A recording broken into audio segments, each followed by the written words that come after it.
Hi everybody, I hope you are all well. Thank you very much indeed for joining in this evening. Hopefully this is working. I need to go through and do my normal thing of checking where we're actually where we're actually going to be live. We should be live on 2 YouTube channels and 2 Facebook channels this evening, but I hope you are all well. That says it's live. Yes, it is. Yeah, brilliant. Right, cool. Splendid. Right, well, I hope everybody is enjoying the continuing lockdown we have here in the UK. And if you are overseas, I hope you are doing well with whatever restrictions you guys still have in place. So just as usual, I need to go through my final bits and pieces just to make sure I am properly set up for the demo, and then the demo will start at 1:30 the hour. As usual.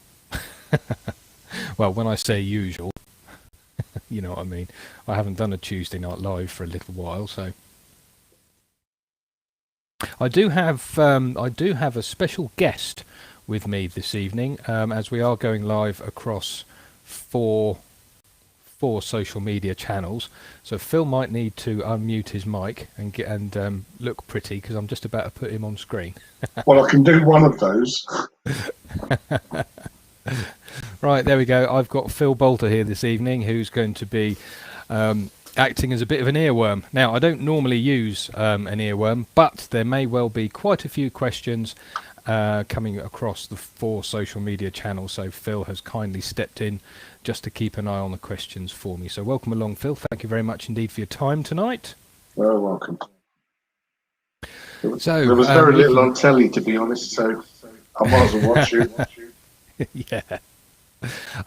Can you just tap in everybody just to make sure that you can see and hear Phil? That would be great. Thank you very much. Plenty of comments coming in from YouTube and a couple from Facebook. So hi Rob Crawford on Facebook, Mark the Gentleman Turner, Richard Phelan, Brent Beecroft. Hi Brent. Hello Brent. All very exciting this. I'm looking forward to it. Cool. Will TJ says that he can see and hear, so that's good. Wow, loads of comments. Phil, you're going to have your work cut out keeping up with all this chat. Splendid. Brian needs glasses. He says, hi Phil, looking good. Oh dear. There's no hope for you, Brian. Cool. Paul Patterson says all good here on Facebook, so that's good. Right, I'm just going to run through my normal kind of bits and pieces for making sure that everything's all right. As you know, Phil, if you don't want to be on screen, I can turn you off. It's better than the alternative, to be honest. All right. Okay.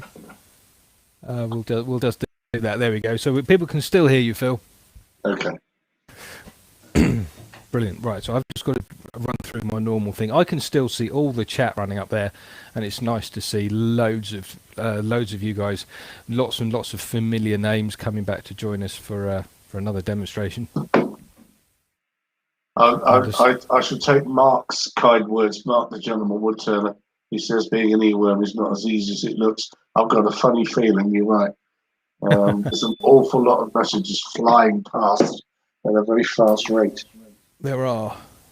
Not that I'm going to need the Pro Edge cam tonight, but I will get it set just in case. The Pro Edge cam. Let's just get that sorted out. Turn the white balance off. Down a little bit. Oh, Wayne the Woodturner. How you doing, Wayne? Hi, Wayne. Do.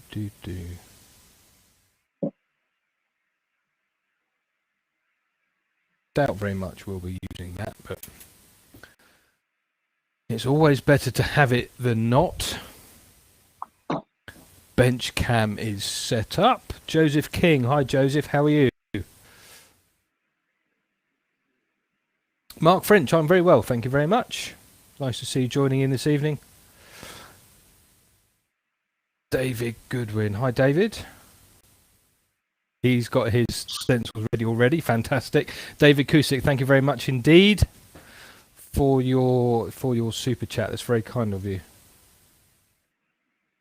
Just going to swap batteries on the drill. It's quite exciting. I haven't done a live on a Tuesday night for a little while.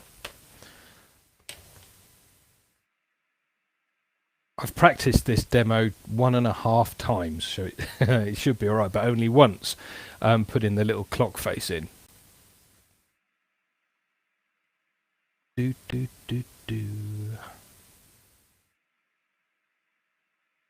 I've got my regulation coffee, and I've now got 1.5 litres of water, which I hope I don't need to drink. Evening, Stuart in Guernsey. Joe John James Foster on Facebook. Hi, James. Joe. John.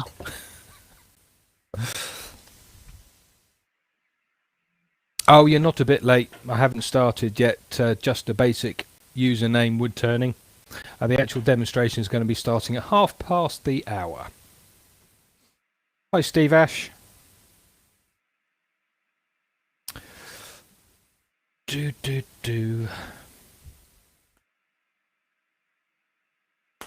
So what's everybody been turning recently? I've seen a few bits and pieces out there on social media land. Is that you, Phil? Yeah, I'm getting it. Yeah. So what's everybody been turning in social media land? Have you had any moments of inspiration recently? Hi, John Orton, Simon Pitcher. Radio Face in Virginia, hiya. Oh, Steve Ash, I'm so pleased. That's great news. Little Christmas present. Dave Andrews has turned a purple heart bowl. Fired ash platter. Design and make. Hi, Adam.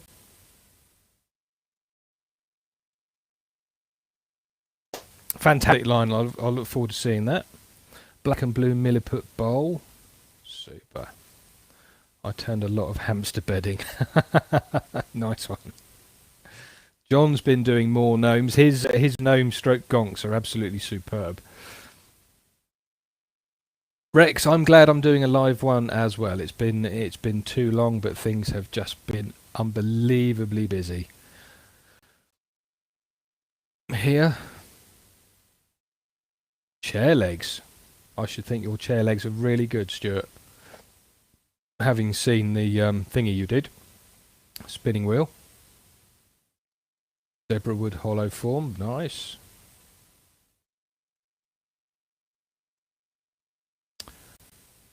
Nicholas Zarb in Malta. Hi, Nicholas. Renee's making a pacifier. Ooh.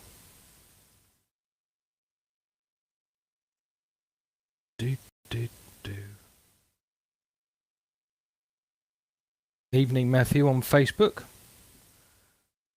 There's comments coming from everywhere because we're live on obviously my normal YouTube channel, but my Facebook page, the Hampshire Sheen Facebook page, and the Hampshire Sheen YouTube channel as well. So loads of people, which is nice. Elmsley turned an ash urn. Oh, that sounds really nice, Ernsley. It's a shame it wasn't under nicer circumstances. I'm sure he'll love it.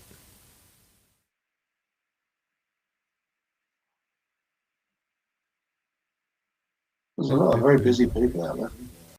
Yeah. Yeah, it's nice that people are getting creative.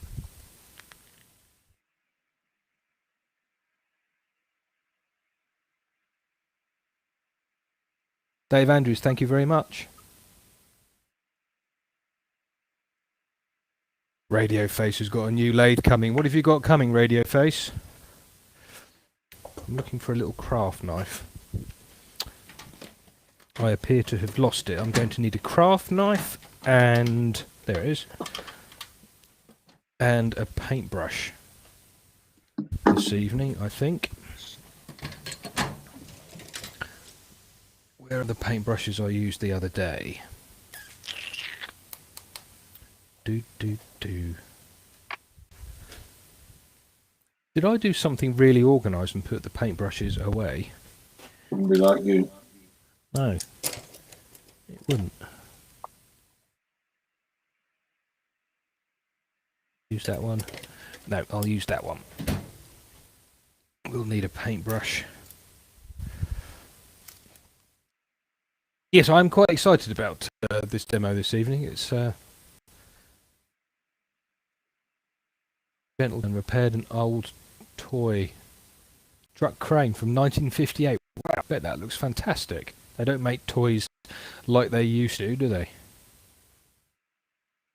1958. Even Wayne the Woodturner's not that old. No.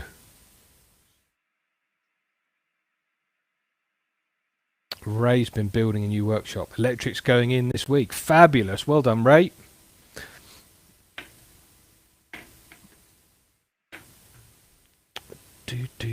Do. Hi, Mike. Mike Dench. Oh, got a bowl ready for colouring tomorrow. Excellent. Wayne says he is that old.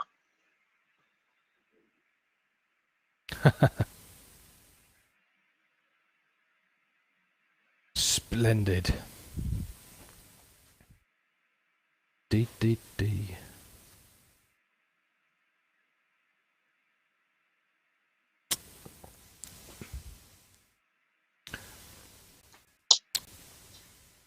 Oh, let's take that off.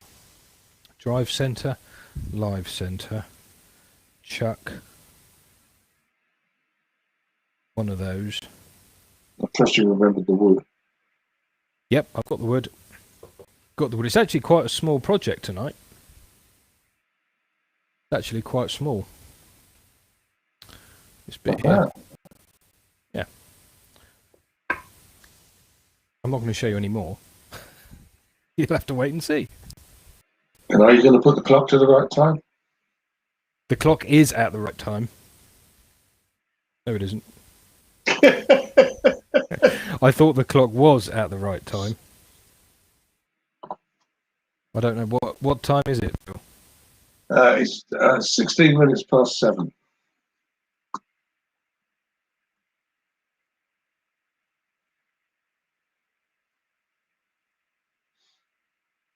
Close enough.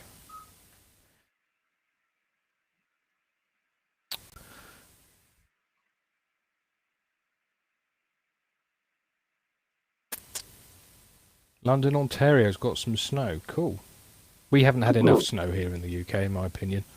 I know some people have had a lot of trouble with it up in the Midlands and the North, but down here in the South, it hasn't been that particularly. The weather hasn't been that particularly snowy of late. Harvey, hi Harvey, how are you? Hi Colin, lovely to see you too. If you're talking to me, that is. Hello, gorgeous.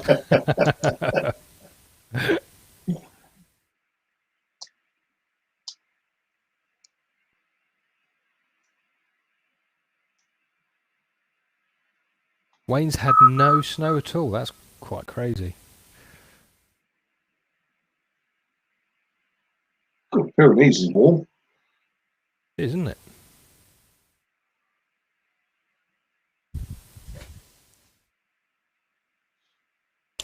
And I need that.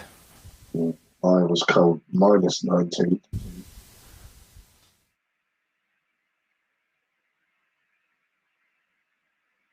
Oh. That. I've got to make sure that I've got everything to hand. That chuck key.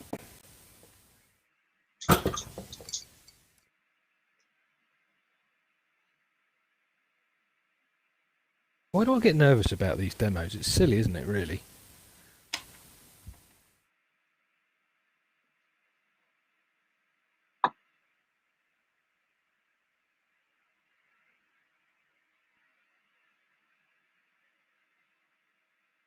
Low 80s in Florida. Wow. Yeah, right, we're going off Florida now. It's freezing everywhere else apart from Florida, by the looks of it.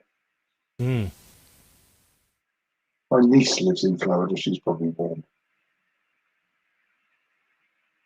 Steve's got a cat on his lap.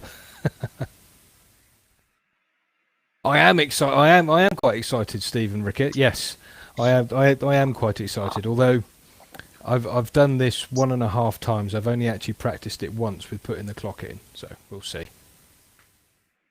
Yeah, Michael, who said the Welshman was good looking? Hi, Stephen Madden. Paul in Basingstoke as well. Hi, Paul.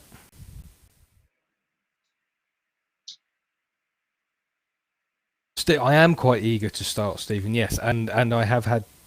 To be honest, I did have an early finish at work today, and I went home and I had a couple of hours sleep because I'm doing the night shift and I'm getting old. So I have had a nap this afternoon and some more caffeine, and I'm raring to go.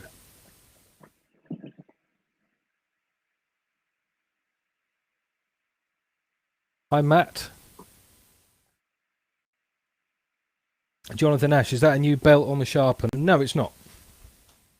No, it's not a new belt. That is just that is a 120 grit zirconium belt because I've done a little bit of regrinding this afternoon, just refining the shape of a couple of tools, and the diamond belt will go back on probably tomorrow. James Cassidy, hi James.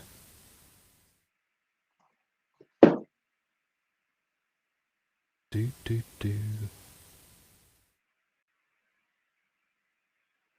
219 people watching on YouTube. Not that I want to make you nervous. That's right. Top left of the preview screen, it says how many people are here altogether. Oh yeah, I've been looking for that. Can't see if they're looking. 245.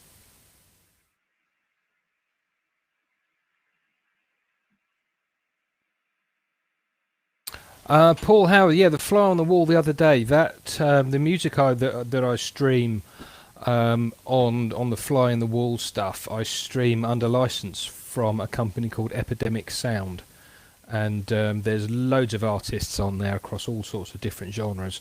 And because I pay for the license to stream it, I can stream it straight from Spotify. Dave Cusick, I use the diamond belt, so it's about 180, 240, something like that. But the diamond belts don't strictly have a grit. Karen, you're welcome.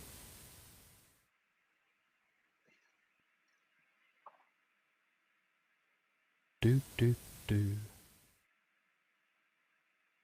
I will be doing more fly on the wall stuff because I really enjoy doing it and just sharing sort of, that kind of chilling out me time, as it were. That kind of time I don't get very often.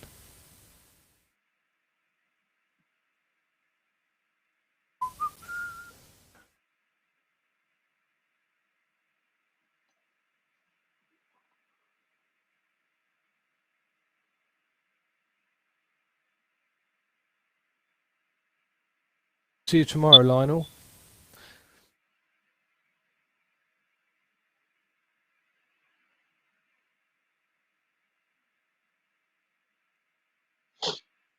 If no, I can't show you at the moment, James. Not easily anyway. But I've got all of my old tools, kind of my original first ever tools, actually mounted up there just above the window, which is quite nice.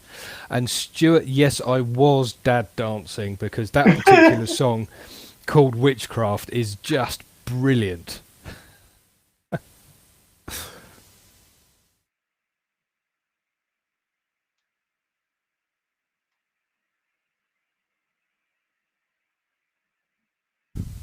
What time is it? Oh, blimey, 7 minutes to go, folks. 7 minutes to go. God. Nearly time for your makeup. Nearly time. Yeah. Nearly time, so I'm going to sit down for a few minutes. Just a couple of minutes, just while a few people, a few more people join in.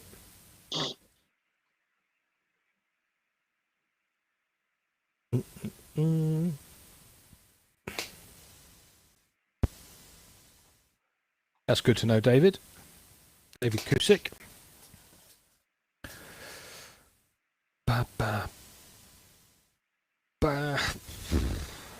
I've spent well.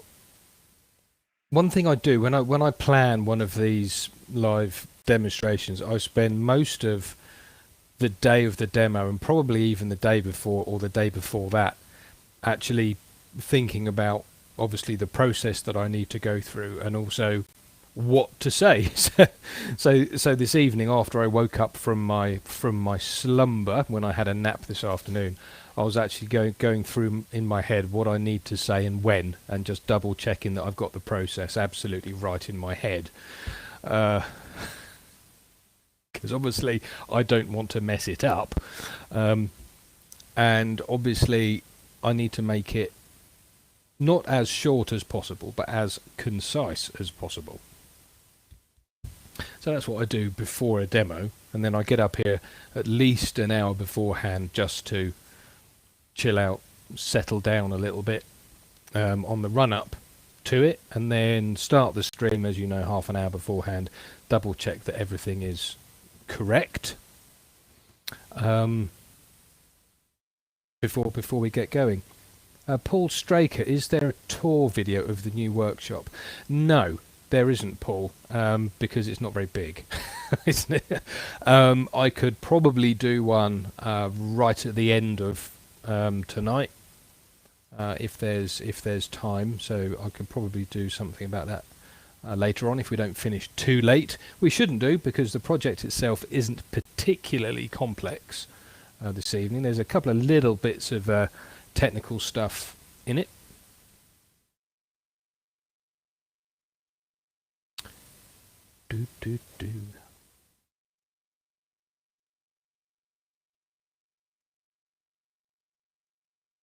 Oh, Chris SG, thank you very much. That's great. Right, we're almost ready to go, folks, I think.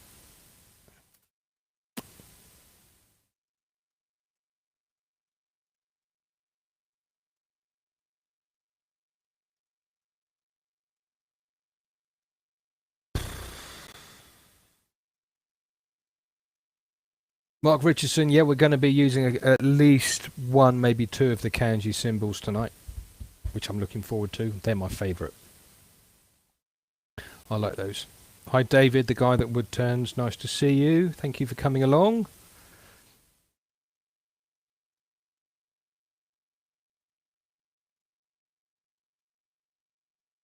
Okay, right. I will start getting warmed up. Yeah, I will start getting properly warmed up. So for those of you that are here, there's 280 people here at the moment. As usual with my live demos on YouTube, they will remain on YouTube and Facebook for 7 days after the end of the demonstration before they get taken off. And if you are still here at the end of the demonstration, you'll be treated to a very special, very limited, well, you'll be treated to a special discount code that will be valid until midnight tomorrow night. So if you're still here at the end, you will be able to see that and get hold of some stuff, obviously subject to stock levels at the end of the demo. 4:27 in Japan. Wow. Yeah, that's got to be tomorrow morning. Wow, hello tomorrow.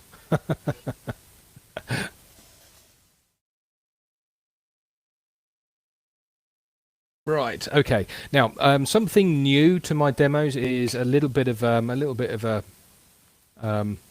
health and safety thing, because obviously health and safety is very important in the workshop. So now we've got a couple of minutes before we're going. I'm going to change my camera to that one, and then I'm just going to flick on the health and safety video. It's not very long, but anyway, enjoy. Oh, find the right one. That one. Before we crack on. When in the workshop, make sure that you are doing everything you possibly can to look after yourself. That includes wearing a full face shield like this one, or at the barest minimum, a pair of safety glasses like these. Or for the best protection, you could wear a full face shield and respirator setup like this one, but make sure the batteries are charged before you start. When you're sanding, make sure you are wearing a suitable dust mask or a half mask like this, or one of the powered respirators, and you have your extraction running and windows and doors open as well. And if you are using any chemical products or colours, make sure you look after the skin on your hands, particularly if you have sensitive skin, by protecting them with some suitable gloves like these nitrile ones.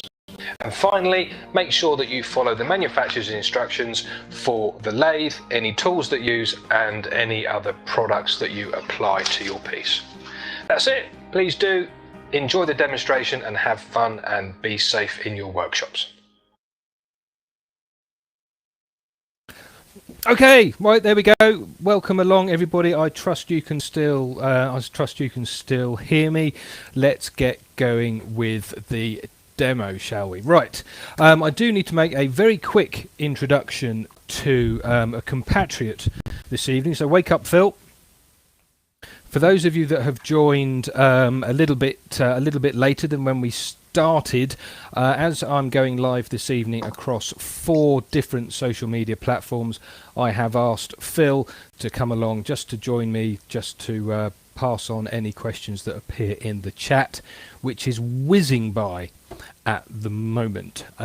So if you do have any questions, if you could just keep hold of them until I ask for them, to give Phil a bit of a chance to pass those questions on, that'll be great. So thank you very much, Phil. Say hello to everybody, Phil. Hello to everybody. Nice to there we go. He has a voice. Brilliant. Right. Cheers, Phil.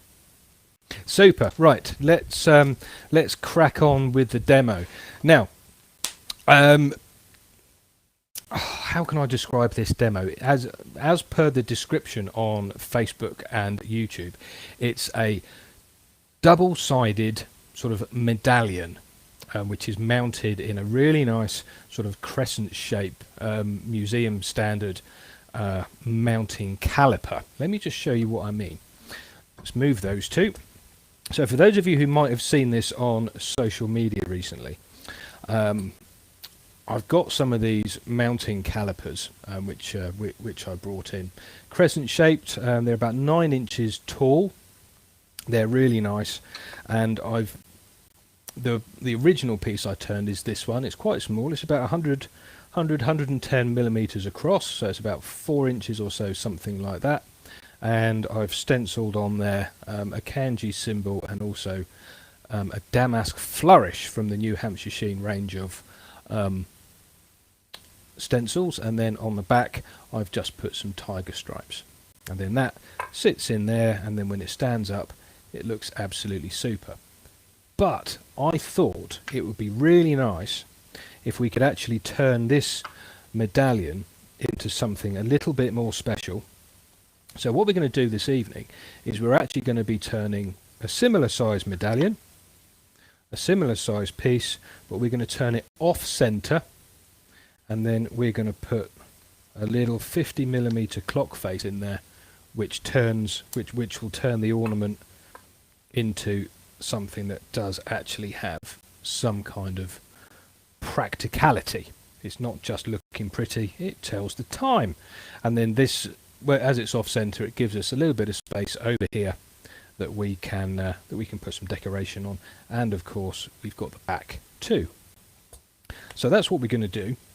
So what I've got here is I've got the blank, and for those of you interested, it's about 4.5 inches across, something like that, about 4.5 inches, which is about 110 mil, something like that. And I've marked the centers on the front and the back. You can see that there's the center there, and there's the center there.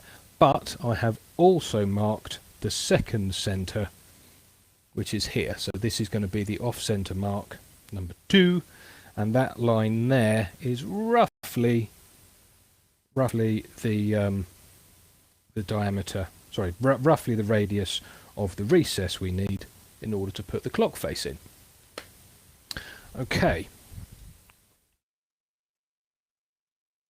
Splendid. So, we need to get this mounted up, and the first thing we need to do is mount it on the first centre, so it's dead centre,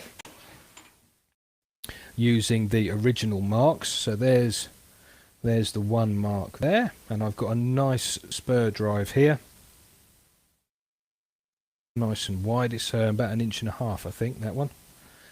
Slide the tailstock up, lock it in position, and then wind in the live centre just there, and then if we just look back to the spindle cam, that will push it nice and flush against the spur drive back there. Now this, as I said, this is it is a pretty simple turn for the most part.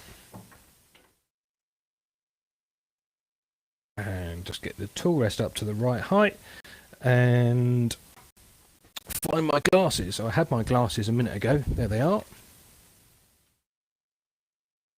There we go. And to rough this down, I'm going to be using a 3/8 bowl gouge. It won't take very long because, as you can see already, most of the corners have already been taken off, which just makes it a little bit easier to rough down. To round. So just double check that everything is locked in position. That's important. Everything's locked in. The lathe is switched on. I'm giving the piece a little turn and it's not hitting the tool rest. Tool rest is a little bit on the high side. So just drop that down a touch. Start the lathe slow, and then we can give that a little spin up. It's not a very big piece, so we can actually get some reasonable speed in there straight off the bat. And then we'll just cut it round. Fairly light cuts to start with because we are between centres.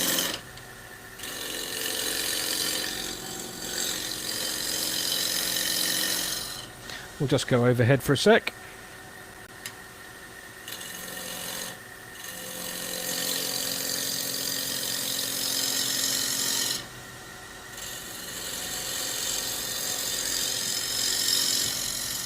Make sure that it is round.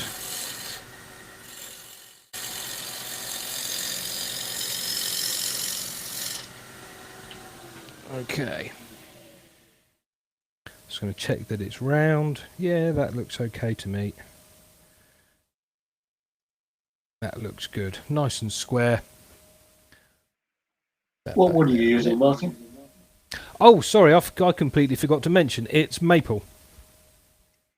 It's maple, so it is actually quite hard, but it's nice and tight grained, which means when we actually get on to doing the stencils and stuff with it later on, we can be sure that we've got a nice tight grain and we can minimise any kind of bleed.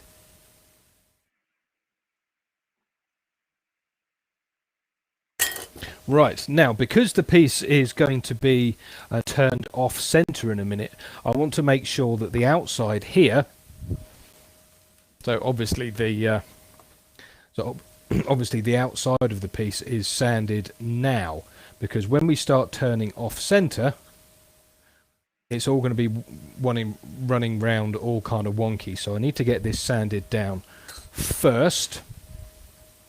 So I will just whiz out and switch the extractor on quickly. Those of you who have joined me for a few live demonstrations from the new workshop, switch is now in the room next door. And just to save a little bit of time, I'm just going to sand this very quickly using a drill.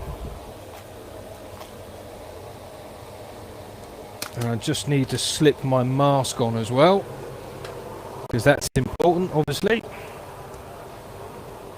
And the new microphone here, you might have noticed we've got a new microphone there. I want to thank, if Mike Walt is watching, say thank you to him.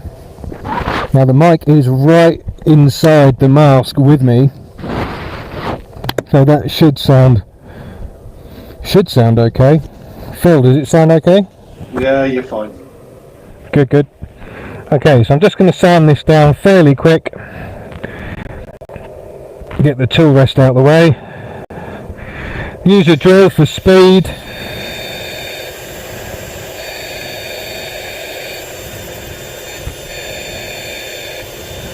I've got 3-inch discs on here this evening because I'm going to need those for sounding the front and the back faces.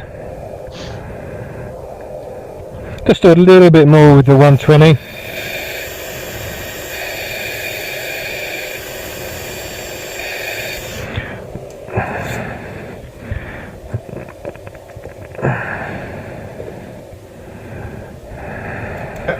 Someone's just pointed out, and I think they're right. And here's a little bit of 180 grit.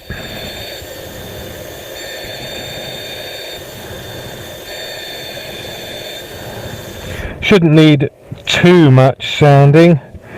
180, and then we'll go straight down to 240.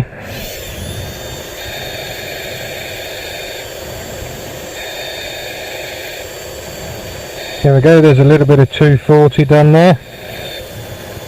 Now quite a lot of this is going to go, but because I'm not 100% certain which or how much is going to go, I'm just sanding the whole thing. Just makes it a whole lot easier.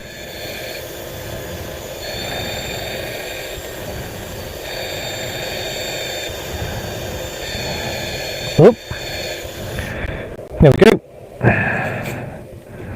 That'll do, and then I'll whiz outside and switch the extract.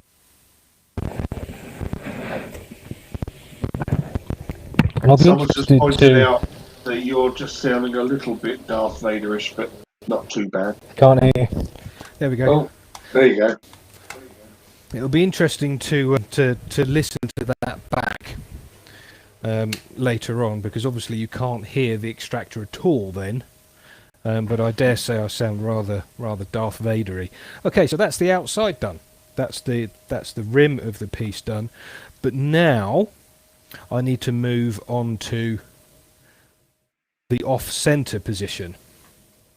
So I'm going to just take it off there. And because the drive center here is so wide, I don't have to worry too much about lining it up so it's nice and square. All I need to do is just line up my little center point, which is the dot in the middle of that very badly drawn circle. Put that there.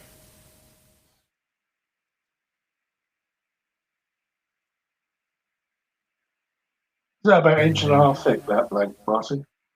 It is about 1.5 inch. It is about 1.5 inch thick, yeah. Slightly adjust. That's close enough for me, I think. I'm not going to worry too much.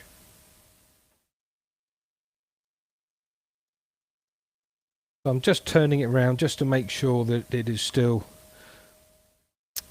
Let's do that camera, there we are. So I've just adjusted it ever so slightly to make sure that that the edge here is still sort of parallel to the bed. I'll leave that there a minute and just turn it round a touch. Okay. Right, now because this is a double-sided turning, I need to put a tenon on one side, and because we're putting a recess in the we're putting a clock in, I need to put a recess in as well. So the first thing we've got to do on this side is turn the tenon. Now we're turning the tenon to fit the jaws that I'm going to use, which are these O'Donnell jaws or O'Connell jaws, whichever they are.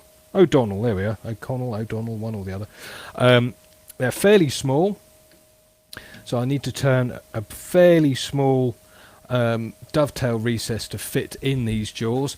But of course, make sure that the jaws you use, make sure that the tenon you turn is the correct size for the jaws that you are using. That's important. And because we're off center, we've got to make sure that everything, all of our hands and everything else like that, are all out the way. And I'm going to start just by flattening off this surface. I could have done this when the piece was in its other orientation, but I didn't make sure everything is locked down again. I'm still going to be using a bowl gouge. The tool rest is a smidge on the low side. Tiny bit more. There we go. I'm just going to flatten off this side just a little bit.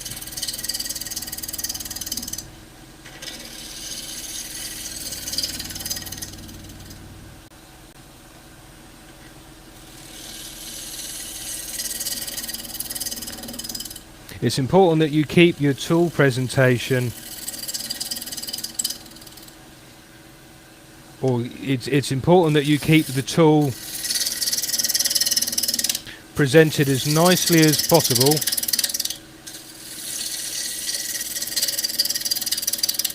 and the tool moving as smooth as possible, so you don't get any nasty catches, because obviously, as you can see, as it comes round, we are actually cutting a little bit of air in places.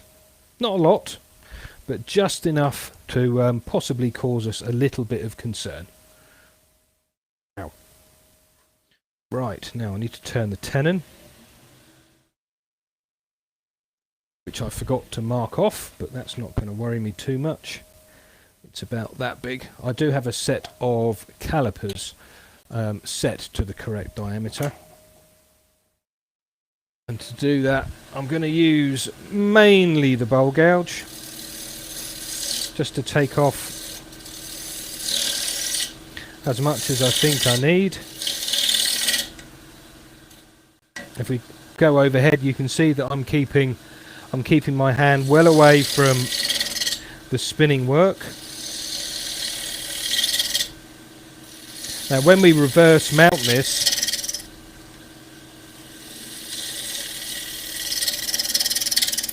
when we reverse mount it into the recess that we're going to turn in a minute, we are of course going to turn the tenon away. So let's just make a little. Okay, so just about there will do for that. So I'm going to cut the rest of the tenon with a spindle gouge, which is just about in there somewhere. You can't see it, so we'll go overhead.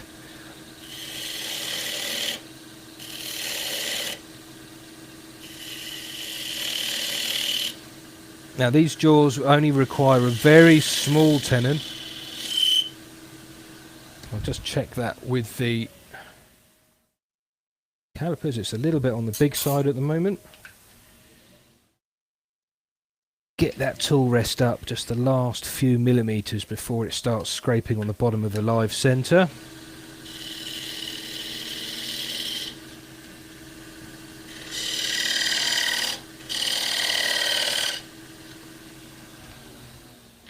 Just check it again, because it's quite an important quite an important mounting point, this one, particularly as we are working off centre. Needs to be a little bit smaller.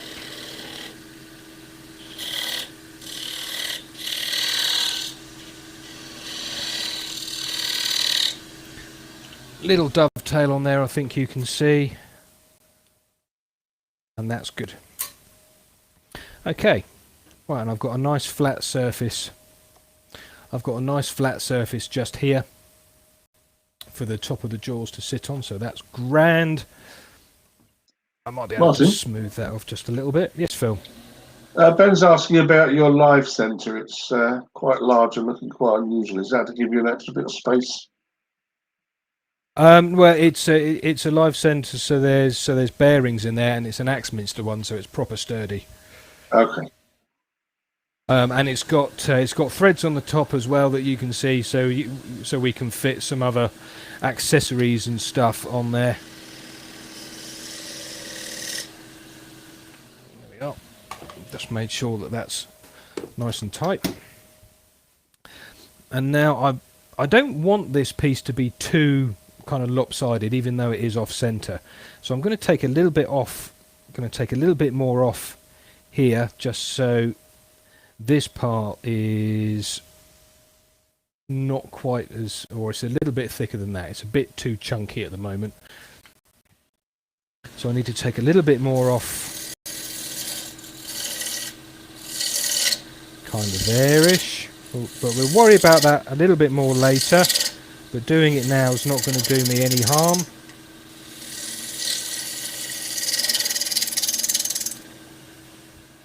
That'll do. So that's the first part done. We don't need to sand it yet. Ooh. So I can switch over now to the chuck.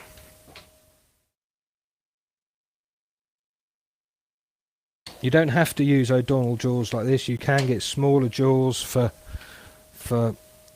all the chucks and stuff that are out there. Just make sure that you do turn the correct size tenon. Here we go. Give that a little spin. That looks okay. I'm quite happy with that. Splendid. Drop the rest, and now we can start thinking about flattening off this surface and putting in the recess for the clock. Now the clock is also going to be a recess for when we reverse mount the piece onto the chuck in a bit. Tool rest looks like it's a smidge low. Oh, that'll do. A little bit of speed going in there. And I'm just going to lightly plane off this side.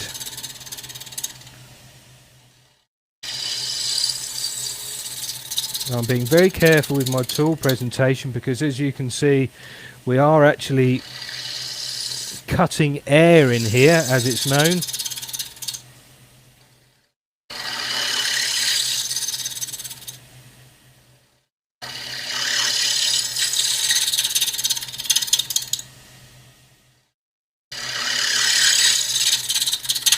Oop, steady.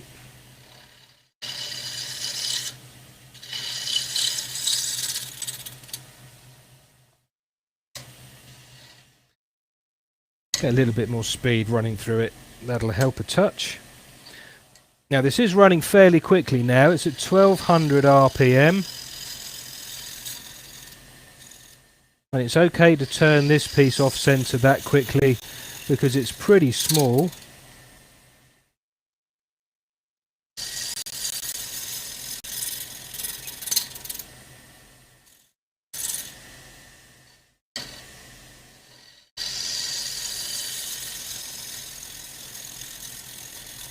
Nice and carefully as we come across there, cutting the air.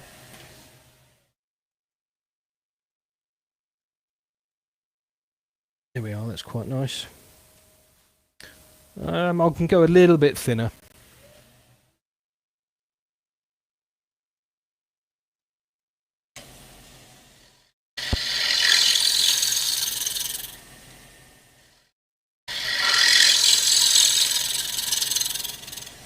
Okay, one more cut.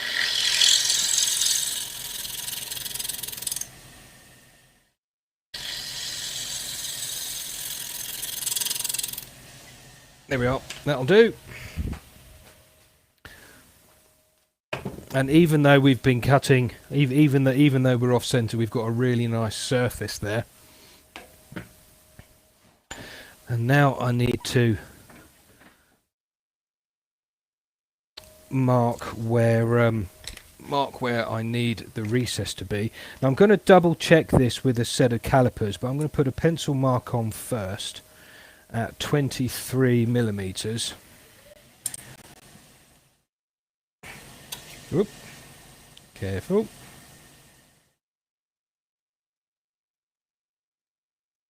Just going to put a little pencil mark in there. And then I'm going to just check it with some calipers.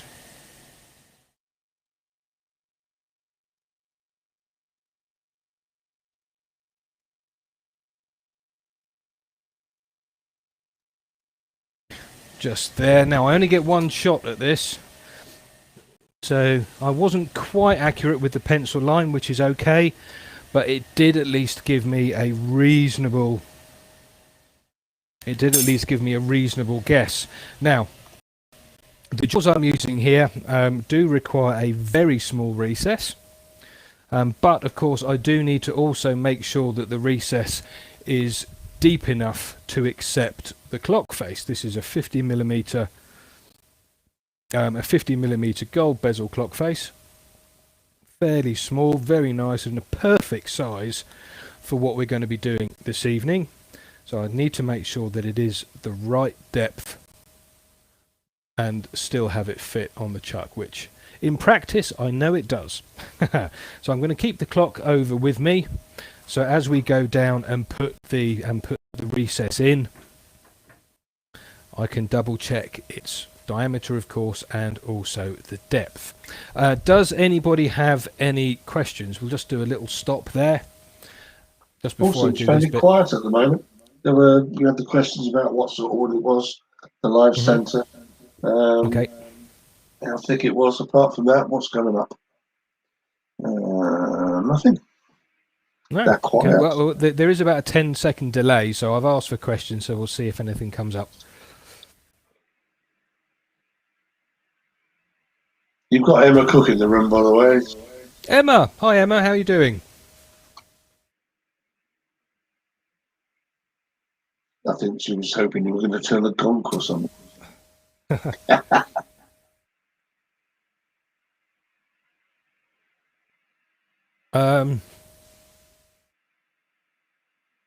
Mike's asking, where do you get the holding calipers? I got those from an online tool shop. Can't remember which one it was. It wasn't Axminster. And the other ones, wherever they've gone. And those ones are, I think they're Robert Sorby ones, and I think I got those from Turner's Retreat. James Golden was also curious about setting the clock. An easy way of taking it out to change the batteries. Yeah, easy peasy. The clock, I'll show you wherever I put the clock. Here we go. So there's the recess, and the clock itself has a little rubber gasket. And you can tease off the back just there to change the battery. There's also the little knob to change the time. And when you cut the tenon to the right size, the clock and the gasket's got sort of little grippy bits on. Not sure if you can see that particularly well. Yeah. It's got little grippy bits, so when it slides in, the grippy bits just sit inside the dovetail and stays in position. There you go. Super easy. And Mike is saying about the calipers, by the way, he meant the clock holder, not the measuring calipers. Ah, so those. Your nice bracket. Ah, these. I'm buying these in. I don't think that there's anywhere in the UK that you can actually buy these apart from me. I had to buy my original sets in from the US. So if you go and have a look at www.thewoodturningshop.com, you'll be able to find them. There.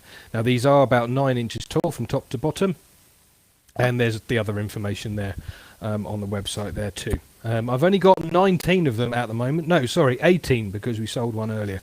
So there are only 18 of these available at the moment. Right. Let's get the clock back over here, and I'm going to use. Just going to take the live center out of the tailstock because I don't want to do my elbow any damage. So I'll just put that back there, pull that all out of the way. Now I'm going to use multi-purpose tool, Les Thorne's 10mm multi-purpose tool to put the recess in here, or most of it. Get the lathe spinning up.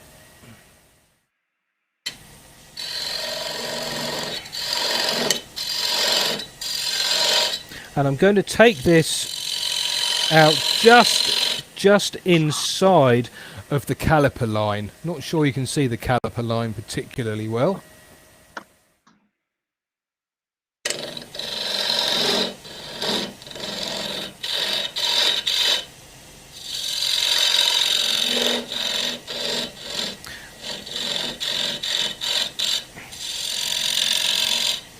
So the multi-purpose tool does a fantastic job of getting a nice smooth bottom there. I know it needs to be a little bit deeper.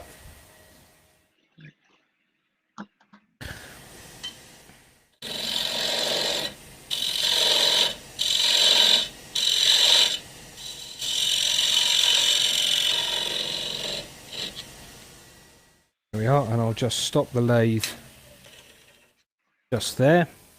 So you can see that, yeah, the multi-purpose tool there does a super job of getting a nice smooth surface on the bottom. And I need to go out a little bit wider.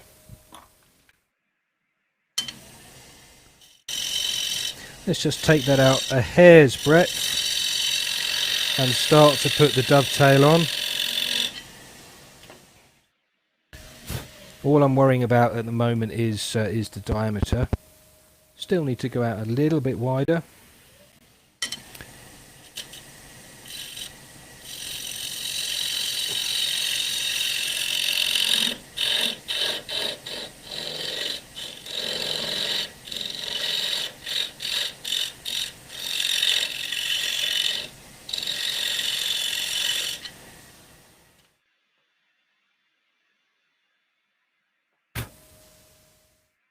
Nearly there. So now I'm going to switch over to a skew chisel, which will allow me to put the dovetail in there, and also ever so slightly widen that recess just a tiny bit. So I'm making sure that the cutting edge there is parallel to the bottom of the recess, and then I can just glide a little dovetail in there. Make sure that it's nice and clean on the inside there, which it is. Need to go a tiny little bit wider.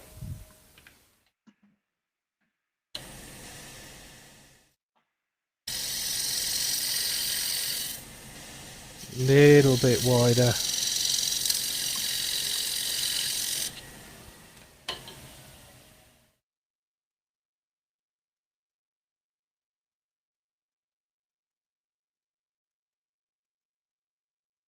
Tiny bit wider. Just another hair.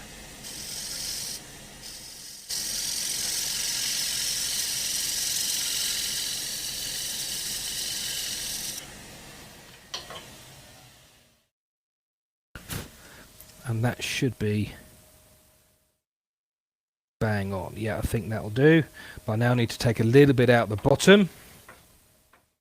It's always worth taking your time over these because obviously, as we all know, we can't put wood back on. So now I've got to get it down to the right depth.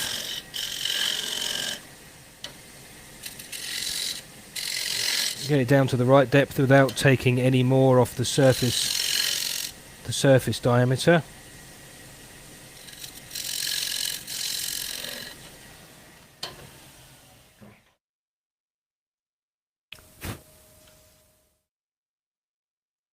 Few more millimeters and then we'll be good.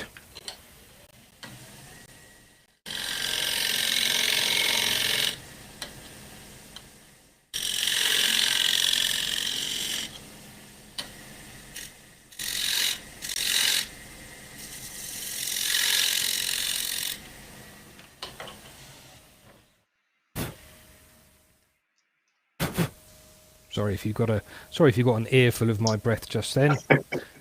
Tiny bit more. I want it so it's just deep enough. Just deep enough to sit flush on the surface.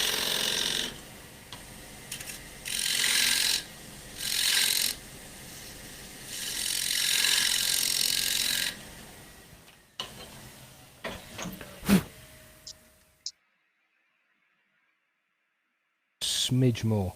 Now what I could do, which I'm not going to do this evening, is in here I could I'm not going to do it because of time, but I could put one of my little maker's marks in there like that. So when the piece is complete when it's done, but the clock, when it's in there, oh, that fits perfectly. But the clock, when it's in there, actually, yes, let's do it. Let's do it. It's not like anybody's got to drive home, is it? That's right, just true. while I'm getting sorted out for this, because the plan has changed again. If anybody's got any questions while I'm organising this, please do fire away. I've got a couple lined up. James Lawrenson is asking, do you notice the difference with the Sorbet Gold Excelsior bowl gouge compared to the standard one? Yes. So less sharpening, keeps its edge. What? I sharpen the Excelsior gouges about a third as often as I do standard gouges. Okay. Stephen Ricketts is saying, is it just the gold mounting calipers you can get, or can you get them in chrome?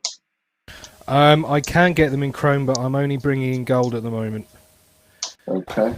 Because I've got to bring in an awful lot at a time in order to get them at a reasonable price. No, that's fair enough. That's fair enough. Frederick from Norway is asking, how do I get hold of your stickers? So that's on the woodturningshop.com, no doubt. Yeah, you can get airbrush. You can get airbrush stickers. I mean, we'll be looking at those in a little while. So you can get the airbrush stickers from the woodturningshop.com. I'm giving them away free with airbrush kits and sets of the intrinsic colour collection. That's the one. Someone was asking about the lathe you're using as a Vic Mark, but I'm not sure on the model. It is a Vic Mark VL300.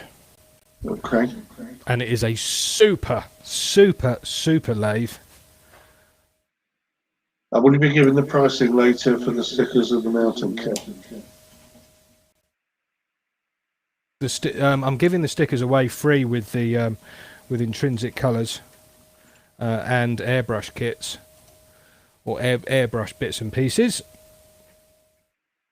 And I made a mistake. Frederick is from Denmark, not Norway. My apologies, Frederick. Okay, right. Now we're doing something slightly different. We are going to be putting the maker's mark. Let's get this in the right place. We are going to be putting the maker's mark in the bottom there, but I've got to be careful because obviously I still need to turn the top down, so I can't go too thin. Otherwise, we're going to end up in the funnel club, and we definitely don't want that to happen tonight. I've done it live once before, and I don't want to do it again. Because it's very, very embarrassing. Right, let's get this get this going. So my maker's marks are 30 millimeters in diameter. So I've got a 30 millimeter Forstner bit lined up in the chuck, and I only need to go in a few millimeters, and that will just create a little recess for it. That'll do.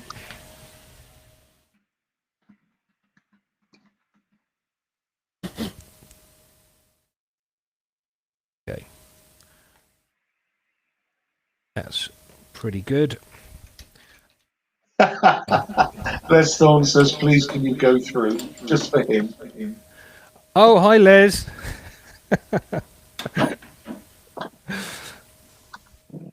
For those of you who don't know, I'm sure most of you do know, but Les and I actually started the wood turning shop together back in August, because starting a brand new business in the middle of a global pandemic was always going to be a good idea.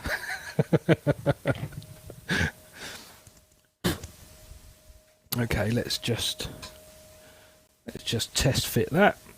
I do need to make that a tiny little bit wider. Move the control box and the tailstock out of the way, and make this a hair's width wider. Wrong camera. Tailstock is a smidge bit high. So I'm going to use Les's 10mm multi-purpose tool just to widen that hole just a tiny little bit.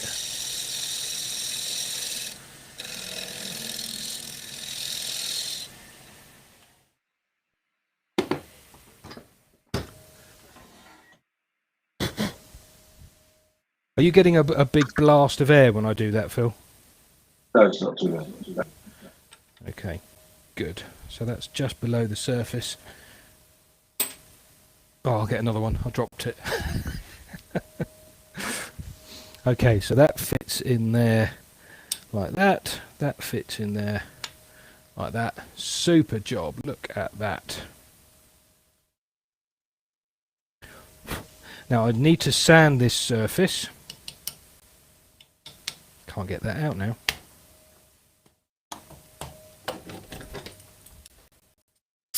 There we are. I need to sand this surface now because I need to think about preparing this surface for the stencils, because in a minute we need to reverse mount it and then turn the tenon off and then sand that surface. And if I haven't finished this surface now before we reverse mount it, then I'm not going to be able to reverse mount it nicely enough in order to sand the surface. So go and switch on the extractor again.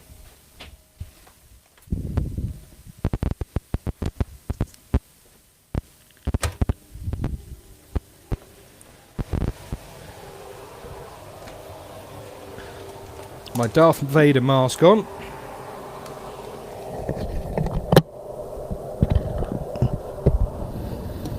I need to talk quite quietly.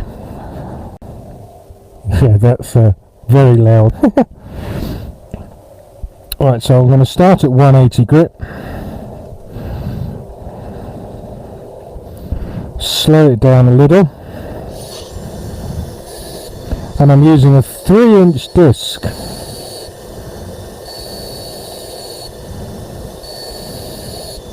Just going to sand this down nice and lightly.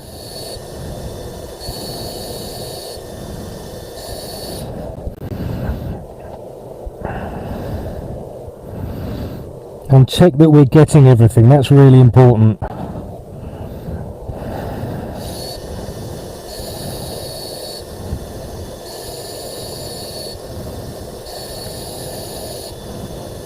And I want to try and minimise the bouncing.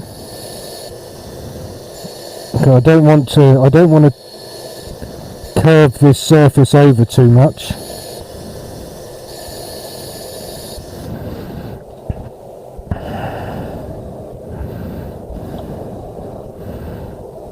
That looks nice. So that was 180, then we'll go down to 240.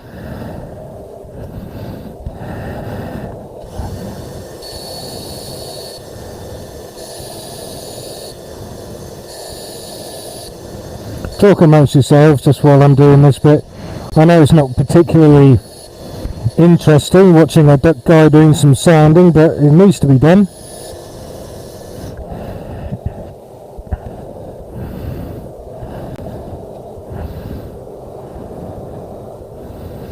That's nice. A little bit more.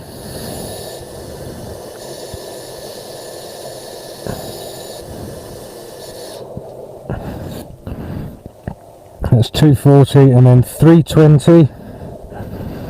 I don't normally use 320 grit, but the surface of this needs to be finished in a certain way in order to get the best out of the colours that I'll be using, to help prevent any colour bleed. That was 240, and then we'll go up to 400 grit now.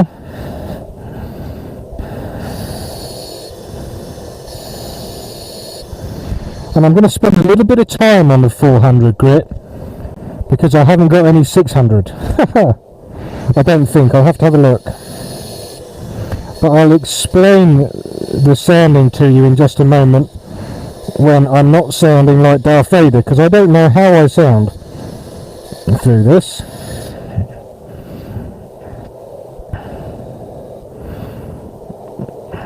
Look at that, super.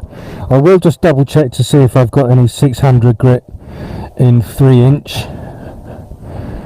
I'm not certain I do. That's 400.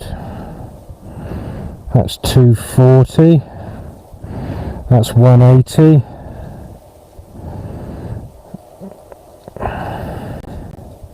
That's 320.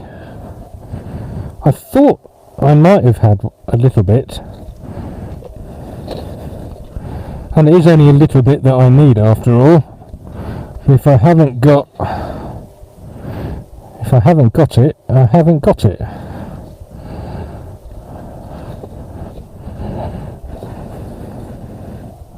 No, I'm not going to waste any more time. Okay, I'm going to spend a little bit more time on the 400 because I want to get some heat into the surface of the piece, which I'll explain in a minute.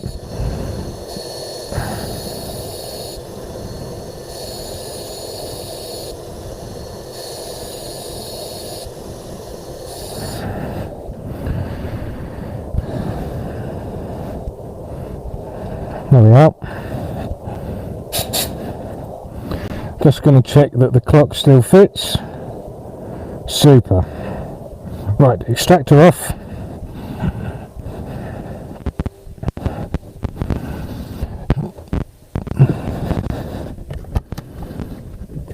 Oh, right, there we go.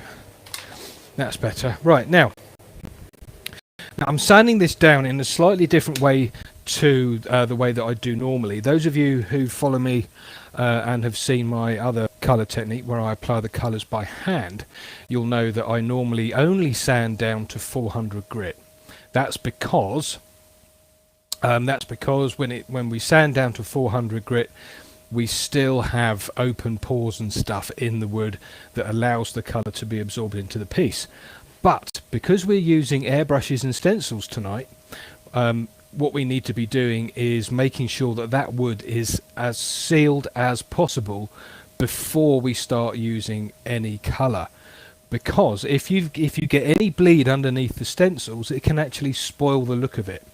So by sanding down to 400 and spending loads of time on 400, or sanding down to 600 and getting the wood hot, it actually starts to seal itself.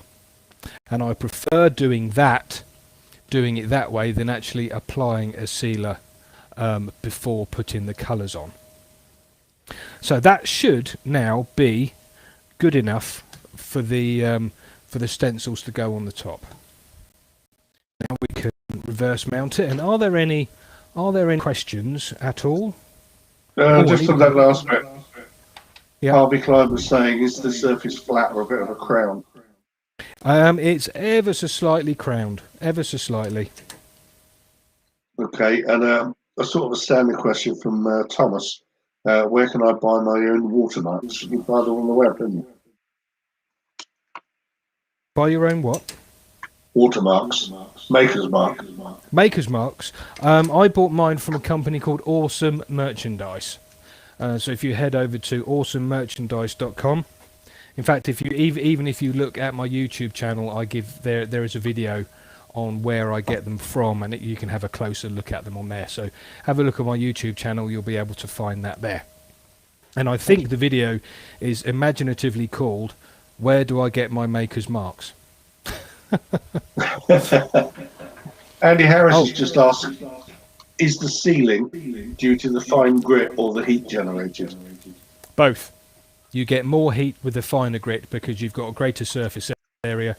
You've got greater surface areas rubbing together. So the finer the grit you can go down. I mean, I would only go to 600 for this. So the finer the grit, the more friction there's going to be, the warmer the piece is going to get, and the more it's going to seal itself. But one thing that we do need to speak about, which I'll try and remember when we actually get onto the stencils, is use the stencils on tight grained wood. Don't try and use them on chestnut, chestnut, ash or oak or anything like that, because they won't work. Because you'll get so much run off underneath the stencil.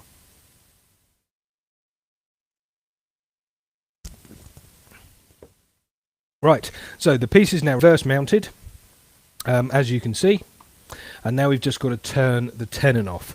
This is why we've had to finish the obverse side. We had to finish the other side first, because when we turn this off, we can't remount it again. knock that back, bring the tailstock down, give it a little wobble on the chuck just to make sure that it's nice and firm, which it is. I'm happy with that. And then we can just start to take the tenon off. Take it off nice and carefully. Remember, we are still obviously off center here.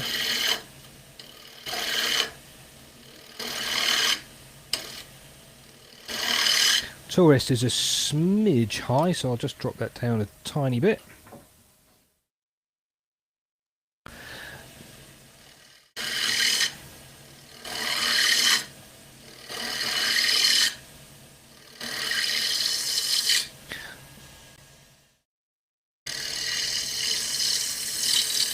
I'm going to put a little bit of a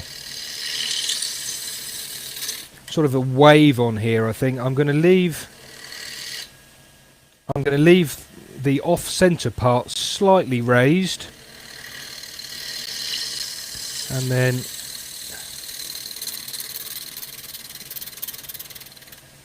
try and make sure that we get the complete rim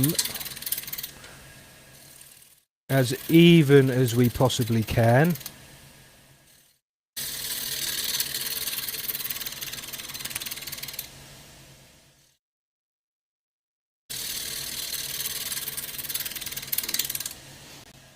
So I'm being very careful with my tool presentation here.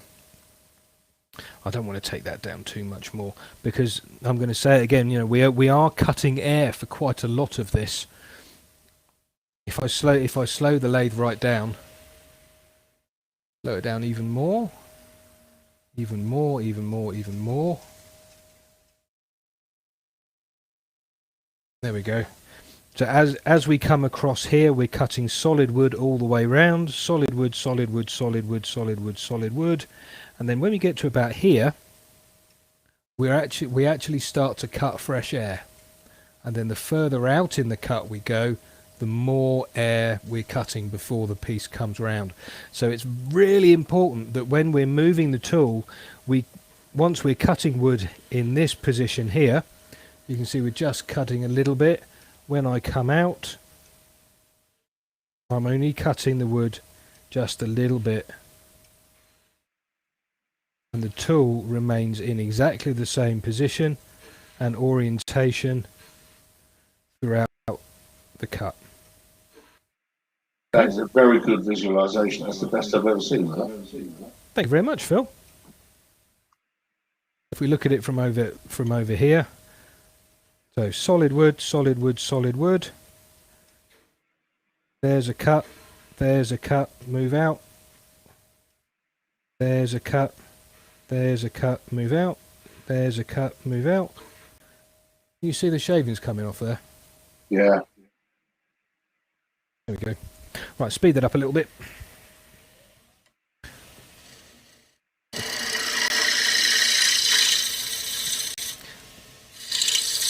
Take that down a bit.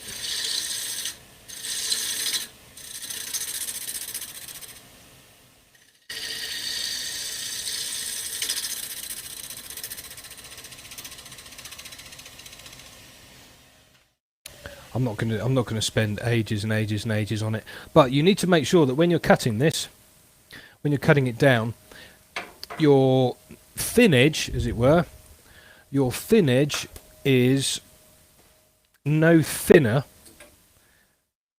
than the little clampy bit. Just move that, open it up a little bit. Is that the technical name, the little clampy bit?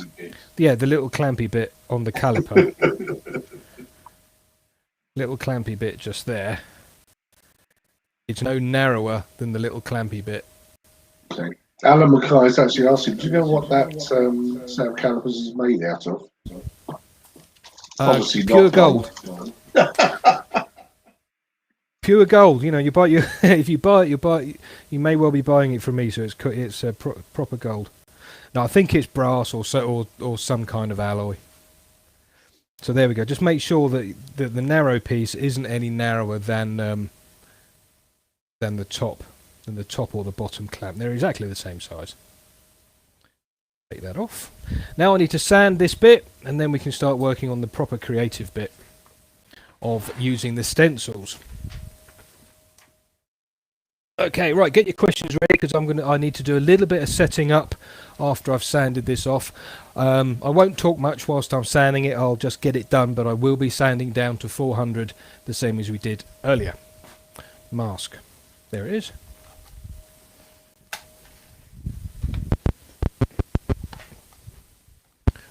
So here we go, sounding like Darth Vader again.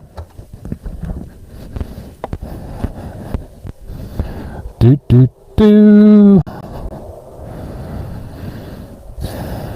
So that was the 400.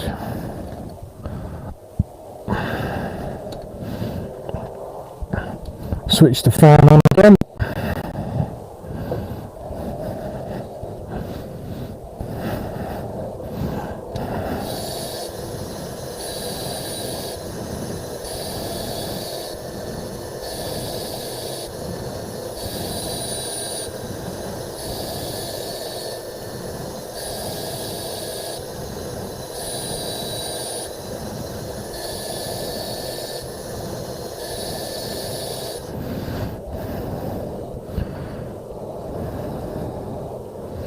I've got a little tool mark in there. Whoop.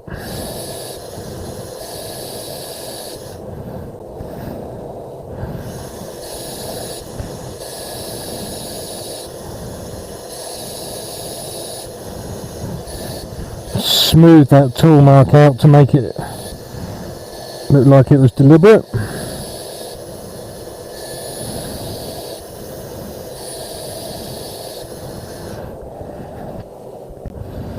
Stop the lathe and check. Nearly there. Whoop. Got to be careful when sanding off center as well.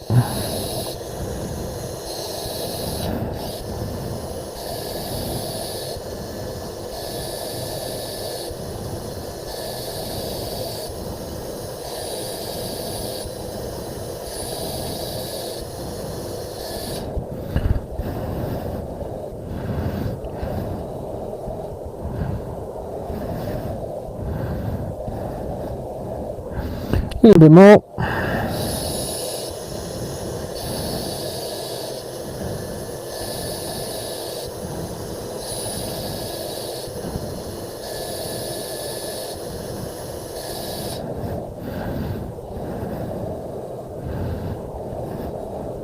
Now another way you could do this is you could lock the spindle, and then you can actually do it like this if you want to.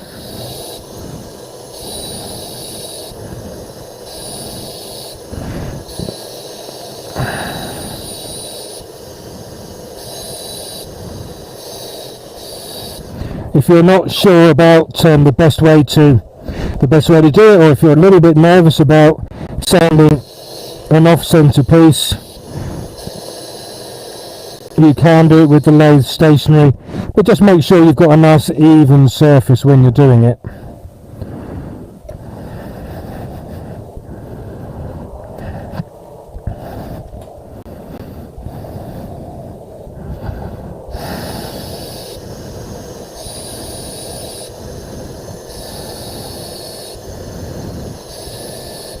So this is 240 grit now.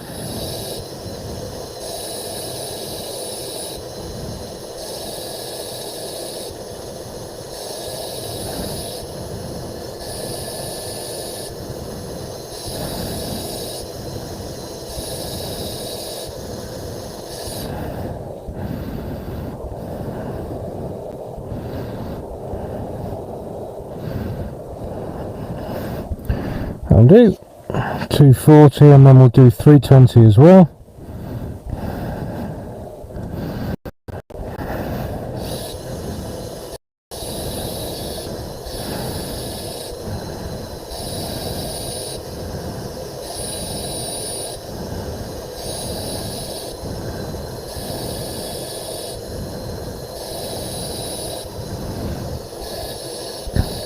It's always worth taking your time with finishing and sanding, because as I've said hundreds of times before, if you leave any sanding marks or any tool marks on the piece, when you think you've finished, they will be seen forever. So always make sure you get rid of all the tool marks and all the sanding marks.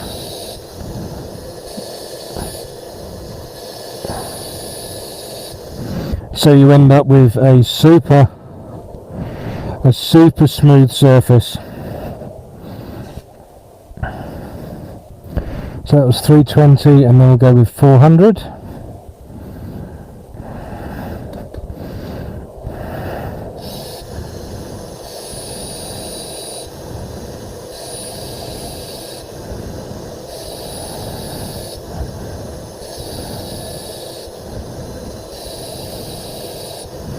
So just as before, I'm going to spend a little bit of time on the 400 grit just to get as much friction as I can into that piece,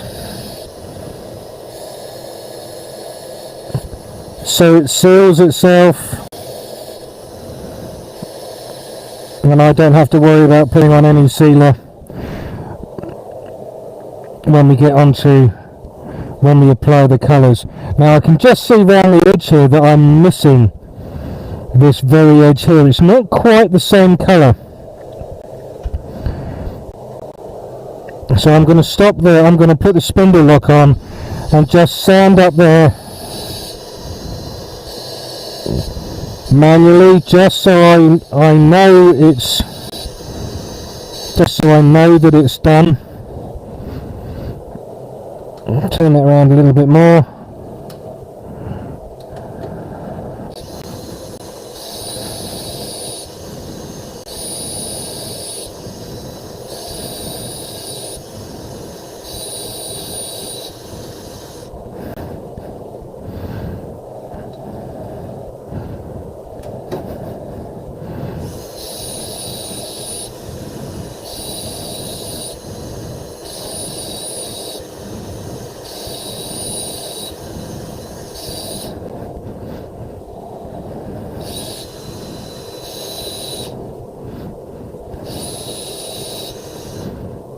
I am going to take my time on this and make sure that it is right.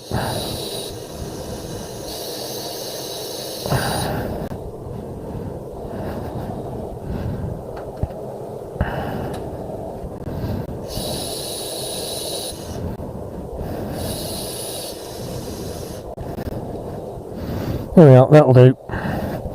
I am happy enough with that. I'll go and switch the extractor off. Does anybody have any questions at all? I've got one lined up. Yep. Which is on your website you sell the airbrush kits. What's the difference between siphon and gravity feed, apart from the way it's delivered to the gun, and what works best, which you might be coming to? Yeah, I'll be talking about that in a minute or two. Okay. I just need to rearrange the cameras and stuff now. I'll put a link on for the Woodturning shop for the stand, so people know where it is, because they couldn't find it. It's under sundries. We know that now. Because it doesn't fit under anything else.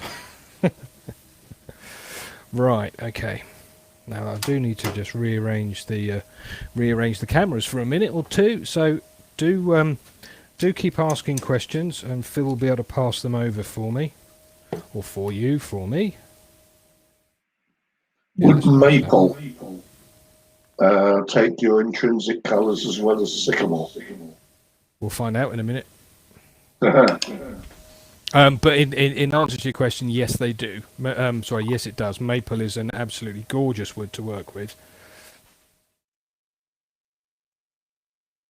It's kind of my second favourite wood, actually. Maple.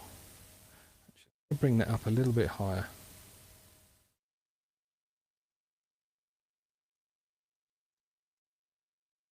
Zoom it out a tiny little bit, because otherwise you don't get much perspective. Just sort the focus out. Good, and the exposure.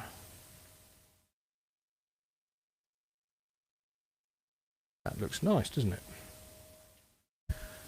And then this one can come up. Oh, actually, I need to do it over here. Apologies. I need to move that over here. So we'll do the spindle cam next. Right, so the spindle cam, as I'm sure you have spotted, is in the same orientation as what I can see. So there's my hand, so that should look like how you would see it on your own lathe. I just need to increase it. Go. That looks nice, and I need to readjust the other camera. Oh, that's the tool rest cam. I can bring that one up.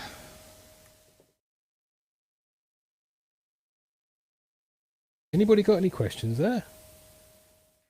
The only other one I was saying about on Facebook, and I can't get back to it easily, was, is it worth drilling the edge of the piece for the technical bit, the clampy bit, to sit on the wood, or do you just leave it flat? I was thinking about drilling little holes in opposite sides, which you could quite happily and quite easily do, but I opted not to, because it then gives me a choice of how to mount it. So different orientation, perfect. Yeah. Right.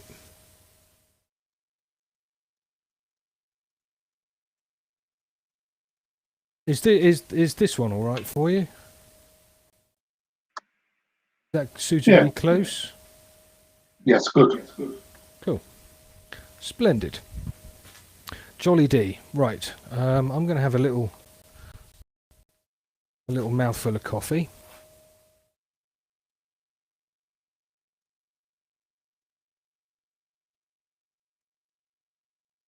Before we move on to the next bit. I think probably, what time is it? Oh yeah, we're bang on pretty much an hour now. So I think what we'll do is we'll stop for a 5-minute comfort break, and then we'll come back, because this is quite a natural place to stop now. So we'll stop for a 5-minute comfort break.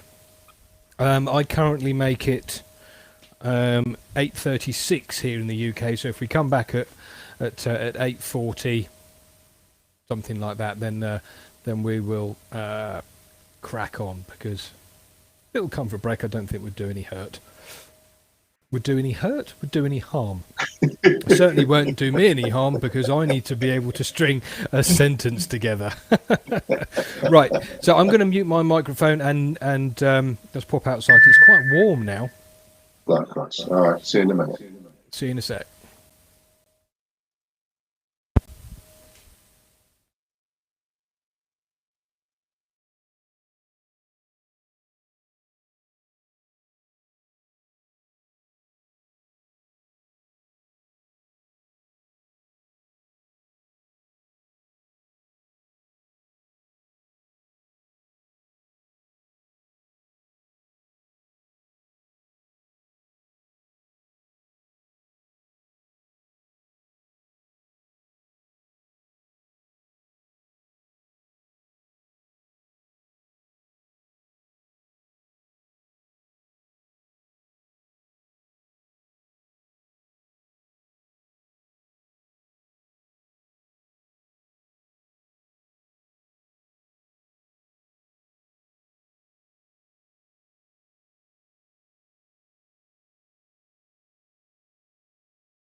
Okay, right, I'm back. James Lawrenson. James Lawrenson, you've got a quick question there. Can other finishes other than lacquer be applied over the top of the intrinsic colours? Absolutely. You can put anything you like over the top of them, so long as you're careful with any solvent-based finishes. Zoom this camera in a little bit more. There we go.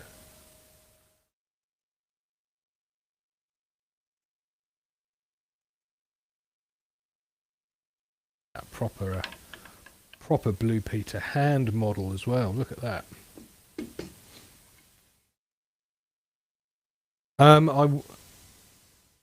Yes, James, I use waxes all the time over the intrinsic colours, but I don't use a friction polish.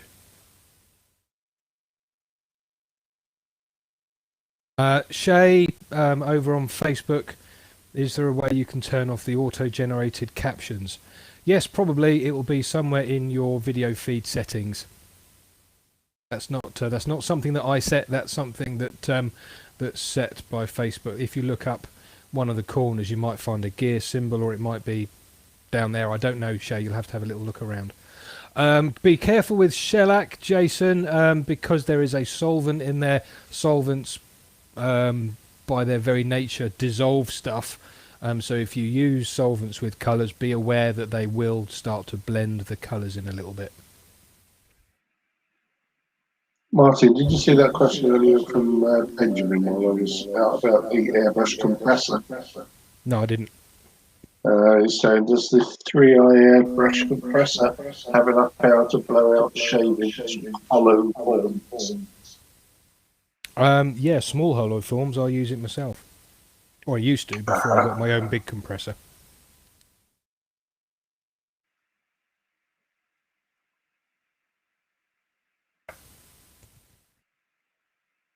Okay, right. So let's have a look at our piece. So we're all back, or I assume we're all back. I can't check, obviously, because I can't see you. So let's have a look at the piece. Here it is. It's actually quite close. There we go. So here's the piece. It's sanded nicely down to 400 on the clock front and the back as well. Phil, can you mute your mic, mate?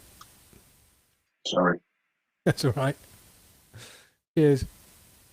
Yes, if we just look at it edge on, you can see that where we had the tenon, we've got a little rise in there, and obviously where we're going to put the clock, there's the recess in there for the clock, and also our little maker's mark that's going to sit in there too.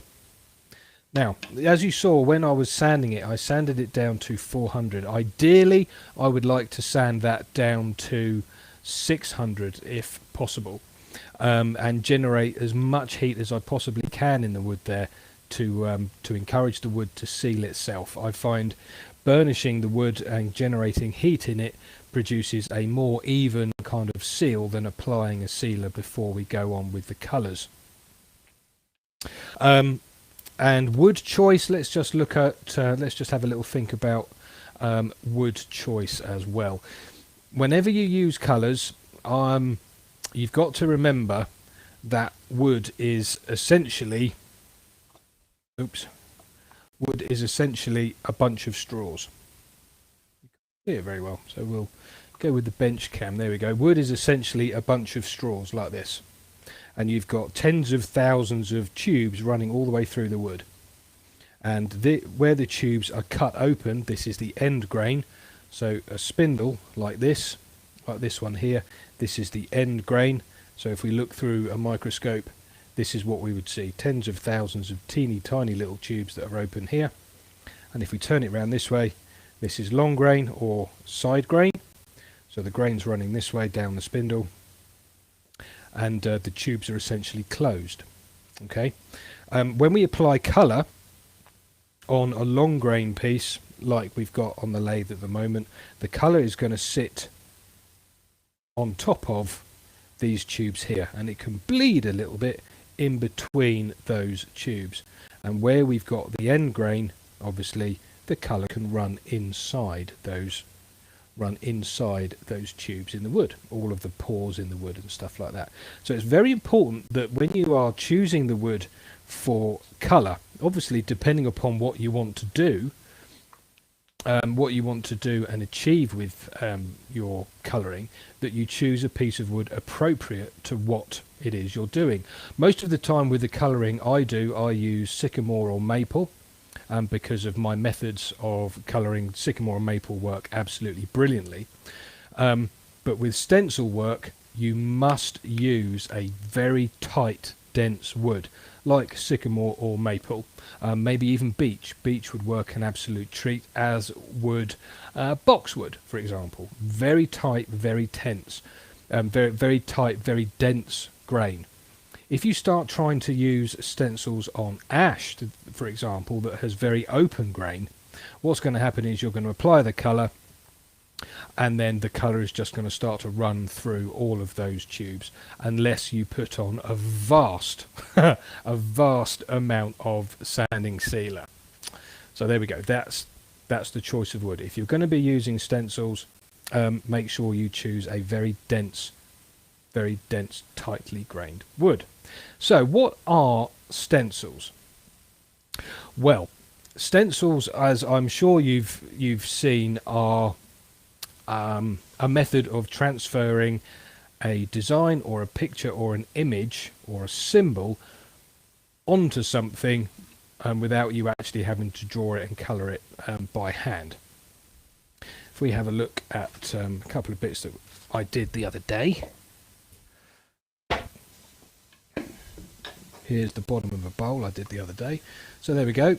Here's some stencils. You know, this is going to be really, really difficult to do by hand, particularly when it comes to fading colours from black to red like these. And doing gold lettering like this is going to be really, really difficult. So by using a stencil, it makes work like this an awful lot easier and simpler.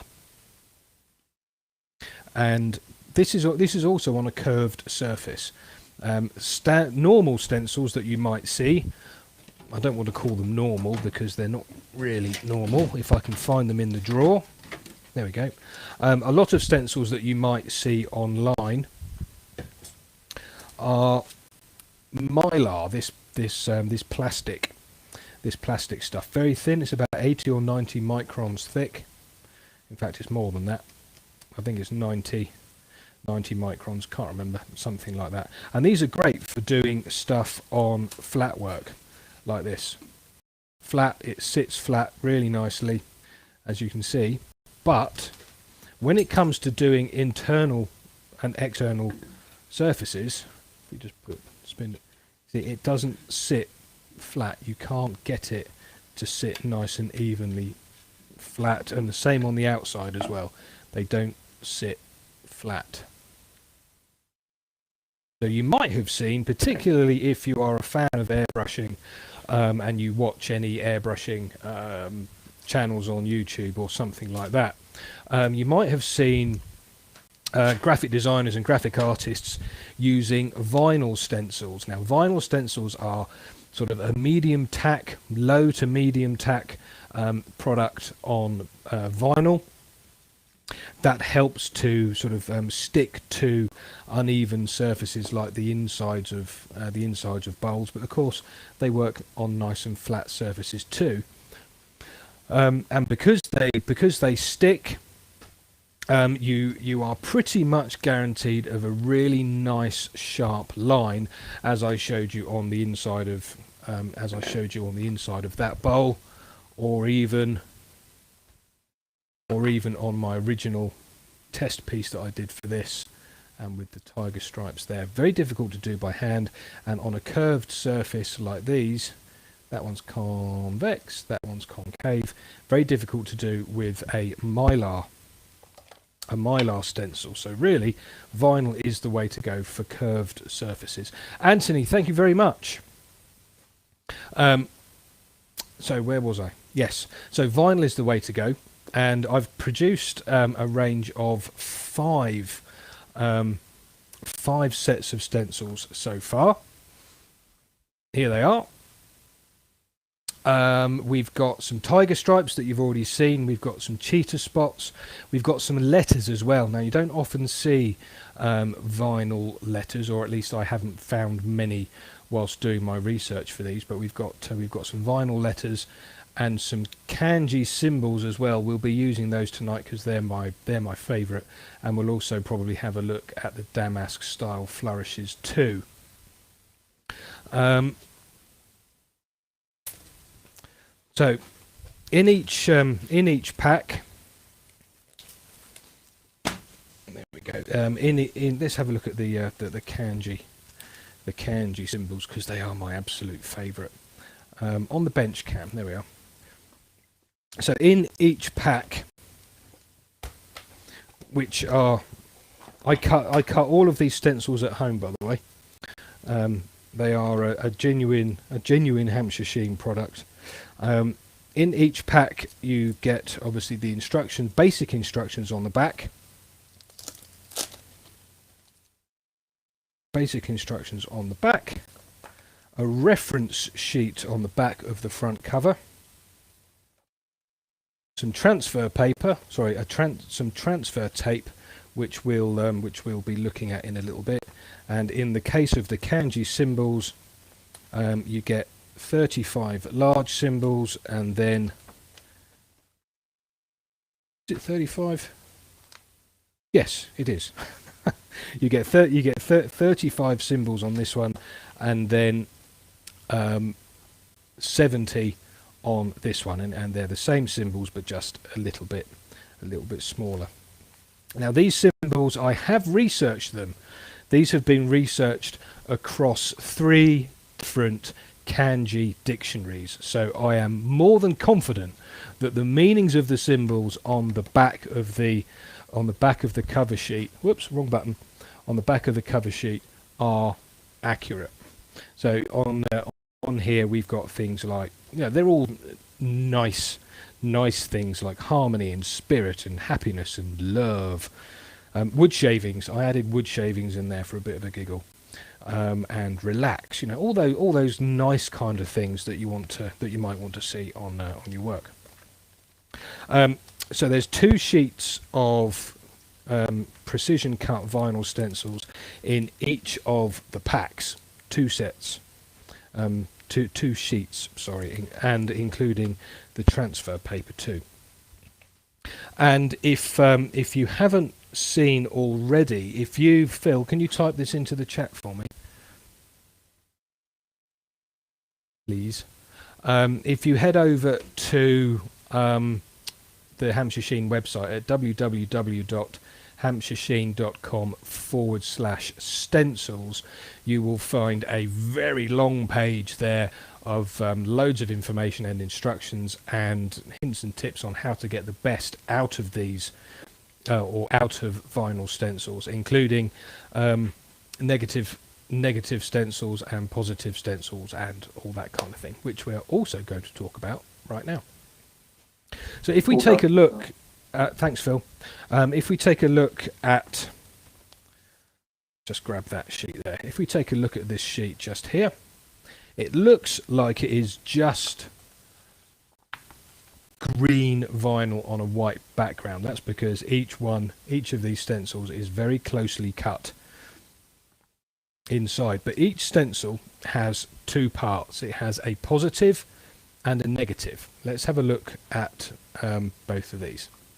Right, so over here, over there, that one there is how it looks on the page. It looks completely green, but if you look closely you can see that actually in the middle there is the cut line. That is the stencil as a whole. If you look at this image just here, this is a negative stencil. Now this is actually the kanji symbol for tree, because I thought, being wood turners and stuff, I thought the symbol for tree would be a good example for this.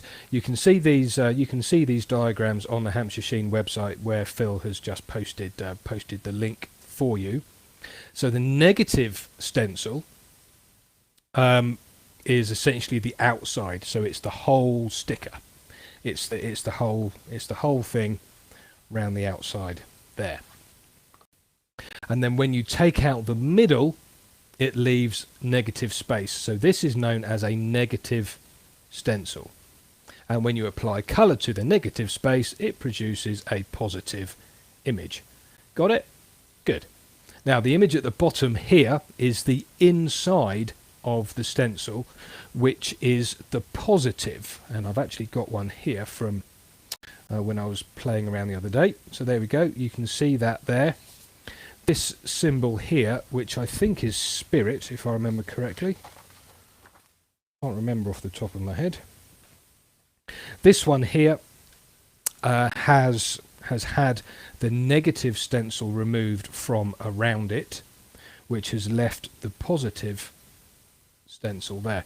Although correctly speaking, the positive is actually a mask because it masks what is underneath it.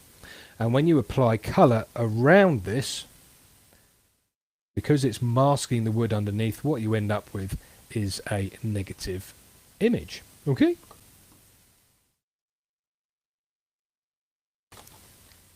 Right. Okay. So what we're going to do is we need to have a think about what we're going to be doing on our piece. And I genuinely have not given this any thought at all. But the first thing I do need to do is put a little bit of masking tape around the edge here, because I don't want to get any colour on there. So I'm going to use some frog tape for that. And just while I do this, if anybody's got any questions, please do fire away. Ben, Jamin, I don't know what the kanji symbol for a funnel is. But kanji symbols originated in China, and they were adopted by the Japanese via Korea in, I think it was the 3rd or 4th, or the 4th or 5th century, and they have been adopted into sort of the Japanese lexicon. You can read them. I have. I've done a lot of research on these because I know what social media is like. Somebody's bound to try and call me out. James Gold asked earlier on, by the way, would a heating gun like a blow dryer help with sealing the wood well? That I don't know. I shouldn't think it would, or it might, but my honest answer is I'm not 100% sure, so I'm not going to commit myself to an answer on that one. Okay. It may well do, but I just know that the burnishing works because I've done it and tried it, and I'm happy with it.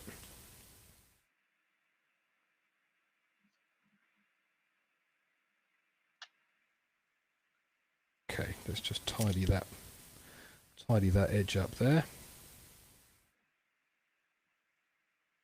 There, okay. So I've just run a little bit of frog tape right around the rim there, so I don't get any overspray or anything like that around the edge. And now I need to have a think about what I want to put on here. So if I put the clock face up, now is a really good time to decide which way up I want the clock face to be. So you're looking at it in exactly the same orientation as me. Do I want it like that, with something over here, or do I want it this way?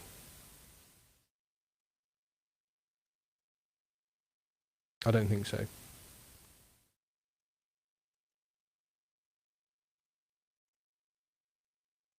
Or that way? No. I think having the clock on the right hand side is going to be the best, or you could even do it that way up, obviously with the clock at the bottom. It's entirely up to you. I just noticed Wayne asking about suggesting that the was asking about using a paper towel. It's a little bit off topic for tonight because this piece is off center. But if you're turning a piece like this, for example, that's mounted in the center, you can use a paper towel to burnish the surface after you've sanded it down. If you want to, you can't use a paper towel on here very easily because you need to put pressure into the towel, and because this was off center, there's a danger that you're going to slip off and get caught in the fresh air.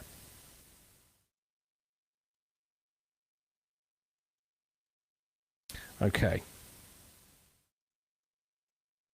so we'll do it like that, I think. Yeah, I think we'll do it like that. Now, you might have seen on the what do you call it, on the thumbnail for this, which is actually the thumbnail or the image on the on here. We've got a red bit with 3 symbols down there. So I think what we'll do on this piece is we'll put some red in this area here, and then we'll put a single symbol on this side. I think that's what we'll do. So to start with, I'm going to use some frog tape to mask off. Dropped it. Any other questions at all, Phil? Well, no, I'm just giggling because you had to drop something tonight, didn't you? I did. And I've actually lost it. Oh no! I can't find it. It only went behind the lathe, and there aren't that many shavings behind there. Oh, it's No, there. there's no other questions even... apart from Noel DC seems to be answering all the kanji symbols that people want, including funnel. Oh, good. Thanks. Right. So I'm actually going to put the clock in here for the moment, so I can get my bearings, as it were. But I want a little bit. I don't want my head in the way. So if my head gets in the way, Phil, just shout and tell me. Will do. That way, make sure it's upright. Then I'm going to put some tape up about there.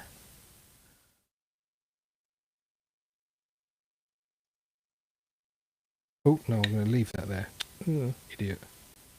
Put that there, and then a little bit more.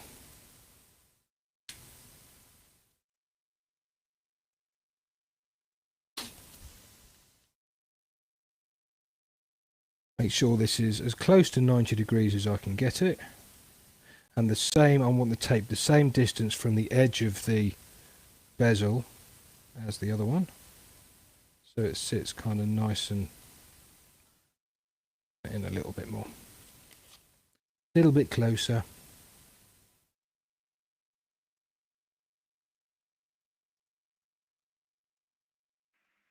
Close to 90 degrees as I can. Your head's going over now. Sorry. So why frog tape? Why not ordinary masking? Frog tape is better. It just seems to seal better. All of the other pieces that I've shown you this evening were done with normal masking tape, and it worked. Normal masking tape is fine, but frog tape just gives you a slightly better seal. Now I've got a little bit of spare over here, a little bit of free wood, as it were. So I'm just going to tape over that as well, just in case there's any overspray that I miss. And I'm going to turn it away from me like this. So when I spray the colour, we're going to get solid colour down here, and then it's going to fade out the further out we go. Now, airbrush wise, I prefer to use a siphon fed brush rather than the more common gravity feed brush. Gravity fed brushes are generally used by professional graphic artists because I don't know really. I find when I've used a gravity feed brush, I get exactly the same results. So I prefer a gravity fed. No, I don't. Sorry, I prefer a siphon feed brush, where a siphon feed brush that sucks the colour out of a bottle and then blows it out of the front of the airbrush, over a gravity fed brush like that one. I've got one of each. here that I can show you. Let's just head over to the bench cam again. Here we are. This is a gravity fed brush. These are really super nice brushes. So the cup, with these particular ones, the cup screws in the side of the gun, or so, what's the word I'm looking for? Brush. There we go. So it screws in the side of the gun. If I can get it, I don't use it very often. Screws in the side there. Tighten it up.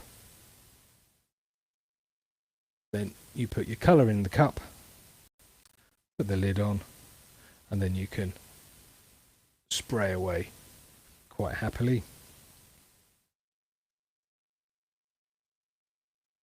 Yeah, I've done so many Zoom demonstrations, it's quite strange not hearing other people's voices other than Phil's. So that's a gravity fed brush. They are very, very good, very, very popular with professional graphic artists. The not so commonly used ones are the siphon feed brushes, such as this one. My own brush is slightly different, but it still works in exactly the same way. The bottle connects to the brush and hangs down below it. So when you spray, when you push the air through the brush, it creates low pressure in the bottle, which sucks the colour up through the little straw that's in there and blows it out as well. You do generally need to use higher air pressure with a siphon feed brush than a gravity fed brush, but not by very much.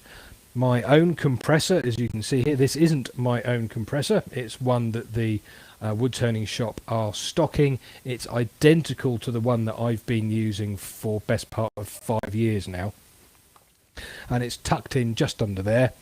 And I got this set up to about 15, 20 psi, something like that.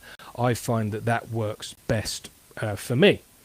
But if you're using a gravity feed brush, you need a lower pressure and higher pressure for a siphon feed, because you've got to suck instead of blow. Can you get extra cups for those airbrushes, by the way? Yes, you can. Yes, you can. Now, as I said, my airbrush is slightly different to the ones that we're stocking at the moment. My airbrush is one of these, and the bottle fits in that little hole under there. It's in there just with a friction fit. Not ideal, because they can occasionally slip out. Okay, now when you're buying an airbrush, I want to just fix that focus a minute. I don't think it's quite right. When you're buying an airbrush, the best ones to go for are dual control airbrushes. So you've got the trigger on the top and you press down for air, so that will just send a stream of air out of here, and then when you pull it back it introduces the colour. So down for air, back for colour. Okay. Now I said we're going to be using red on there, so I'm going to find my ruby colour. There we go, there's ruby. There's ruby. Now if you buy any of the intrinsic colours or any of the airbrush stuff from the Woodturning shop, we will send you some of these airbrush bottle stickers as well.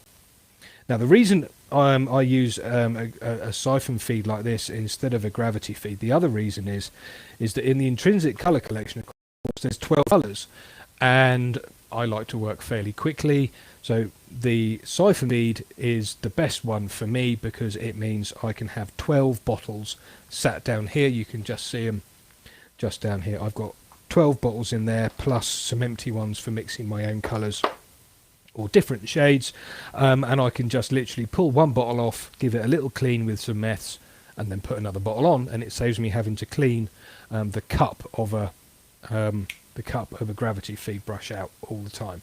Rex, I've already spoken about the air pressures.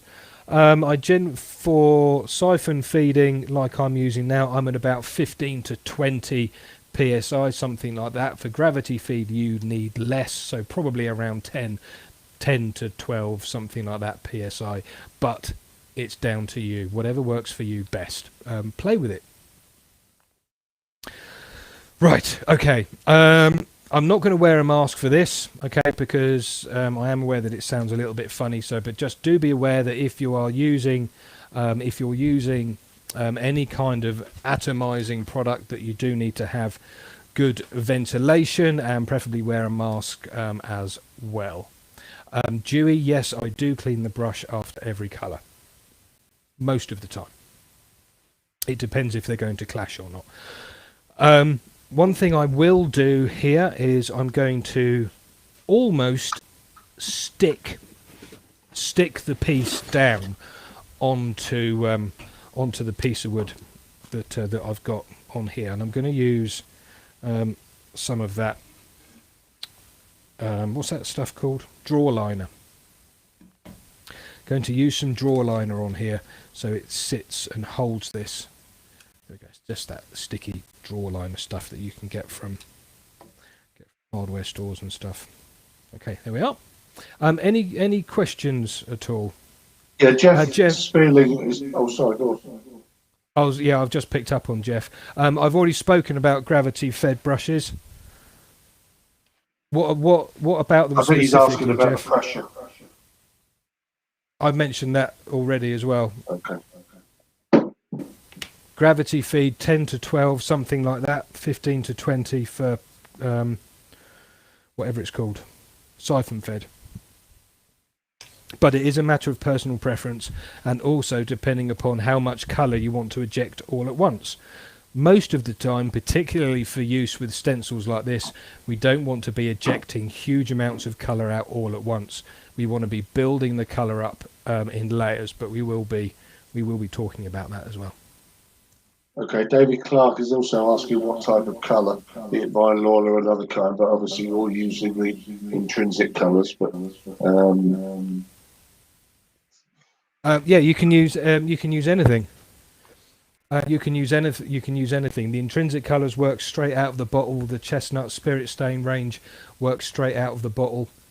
You could even use this liquid gold paint if you wanted to. You will need to water it down. Joe Sonia's iridescent stuffs works through airbrushes. The golden, can't remember their name.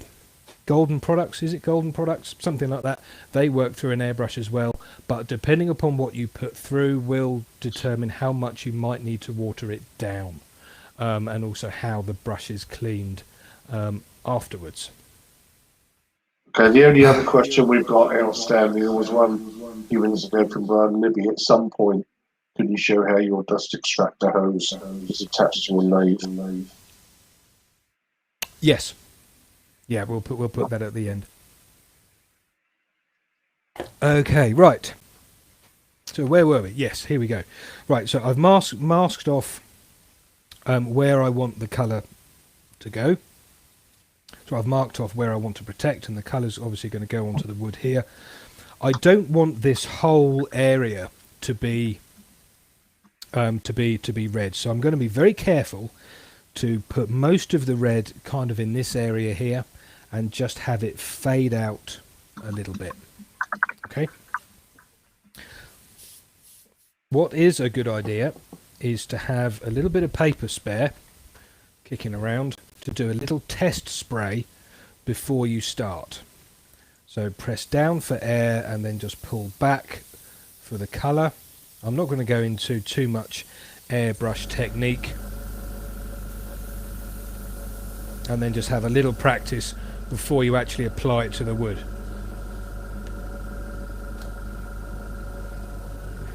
So I'm standing here, and so the point or the corner of the masking tape is towards me, so all of my fading is going to go out this way. Do another quick test.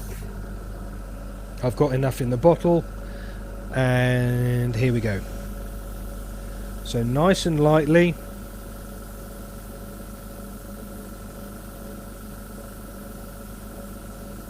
That's all I really want to do, is just fade it out towards the edges.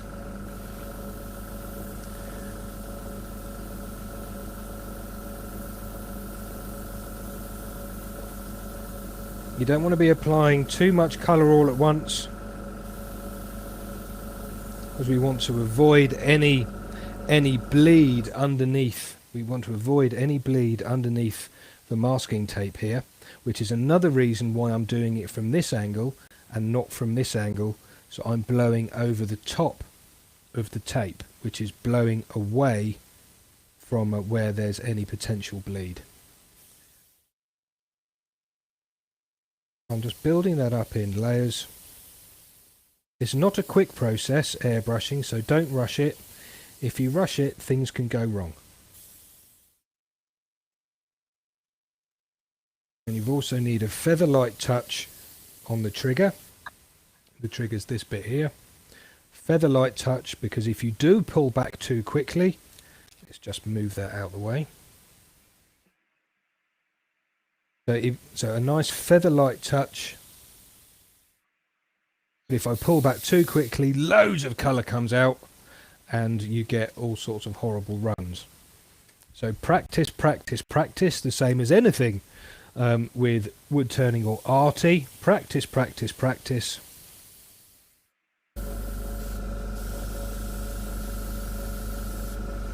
And I think that's pretty much done now. I don't want to be doing too much more.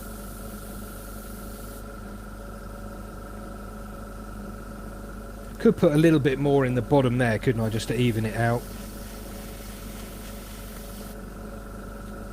So I'll very carefully just put a little bit of colour in the bottom there.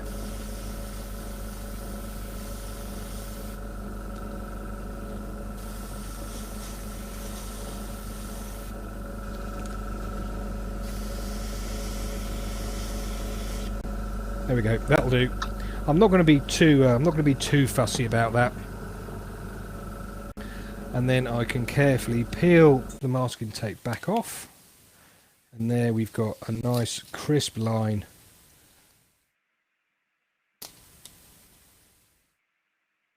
Just there, and I'll peel that off. And we've got a nice crisp line just there as well. And then we put the clock in.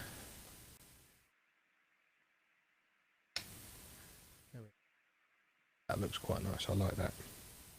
Now we need to have a think about what we're going to put on this side, and I think we'll use, I said we're going to use one of the kanji symbols, so I need to have a little think about which one we're going to use.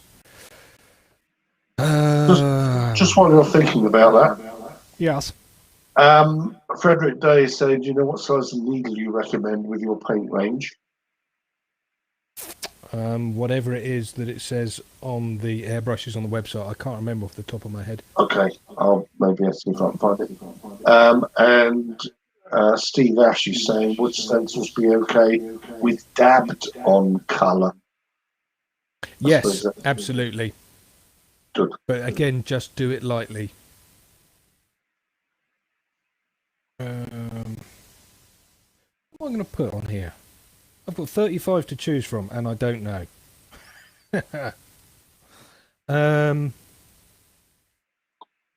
I tell you what we'll do. I don't think my wife is watching this evening. I'm really not sure if she is or not. But today is our 3rd wedding anniversary. Yes, 16th of February, 3 years ago, we got married, which is rather nice. So I think what we'll do, because I'm feeling all squishy and all lovey-dovey, we will use the symbol for love, which is that one there. Even across the internet, I can hear people all over the world going, bleh. I'm just glad I had a bucket next to me. It's all I can say. Okay, now I need to decide. Thank you very much, Mark, the Gentleman Woodturner, and Rob CP. I need to decide on the size, because I've got 2 sizes of symbol here. I've got big ones, I've got big ones, and for those of you who are interested in the size of them, they are roughly, the big ones are about 1 inch square, and the little ones are about 3/4 of an inch. And in English, that's 25mm or about 21. There we go. So I need to decide on the size that I want. Do I want to go with a big one sat there or a little one? I think a big one will just about fit. That, I think a big one will be okay. Yeah. Okay. So I need to find the one for love, which is, if I hold this up next to each other, hold it up the right way around, that would help. It is that one there. This one just here. Now these are quite fiddly, as you can see. And the other thing about the stencils that that I thought would be quite helpful for people. Thank you, Jason and Stuart as well. W. Smith, and you're working. Yes, I am. We celebrated our anniversary on Sunday, which of course was Valentine's Day. What was I saying? Oh yes, each of the packs of stencils has an experience level guide on it. So here's the cheetah spots, experience level 1. The headline script pack is experience level 2, and the damask style flourishes, they are also experience level 2. So basically, level 1 is where you've had no experience at all, level 2 is where you've had a little bit of experience, and level 3 is where you know it all, it's not a problem at all. So I'm going to find the symbol for love, which was that one. Now if we look, I'll show it to you on here, there we are. If we have a look at the symbol for love, which is there, might be better on the bench cam actually, because it will focus a bit better. If we look at the symbol for love, which is that one, come on, focus.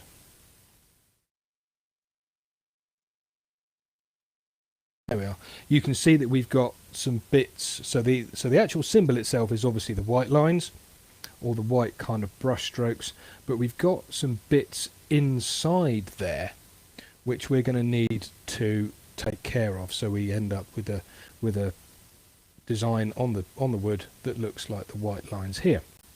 Now the easiest way to do that is to use a little bit of the transfer tape. Now transfer tape is definitely a level 2 thing to use really well, but you can also use it on the level 1 stuff, and it is included in all. It's included for free on all of the packs.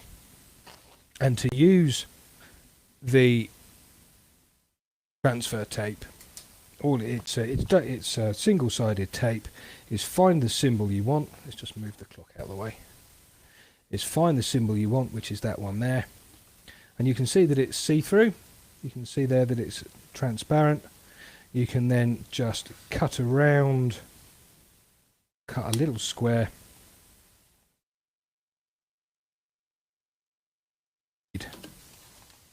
Oh, just like that. Now you don't have to use the transfer tape to apply the stencils if you don't want to.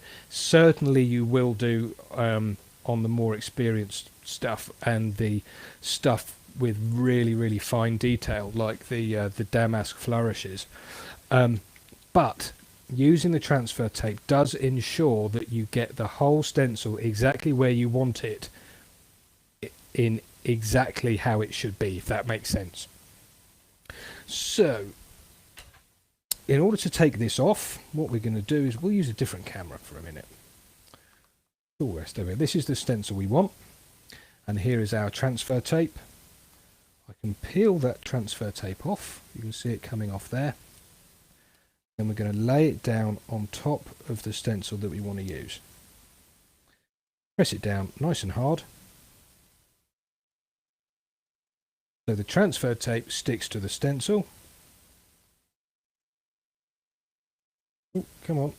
And then we can peel the whole thing off as one. And you can just see, just through there, you can just see the cut lines for the stencil.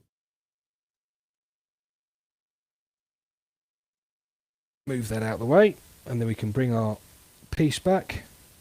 Make sure I've got it the right way up. That would be very embarrassing if I if I don't get it the right way up. Yes, there we go. And then I can line this up centrally. Let's go back overhead. I can line this up centrally. Get it as central as I can. A little bit further out perhaps.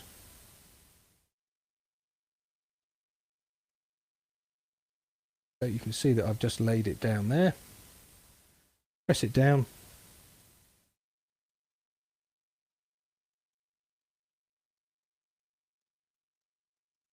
Nice and hard, then we can peel that transfer tape off.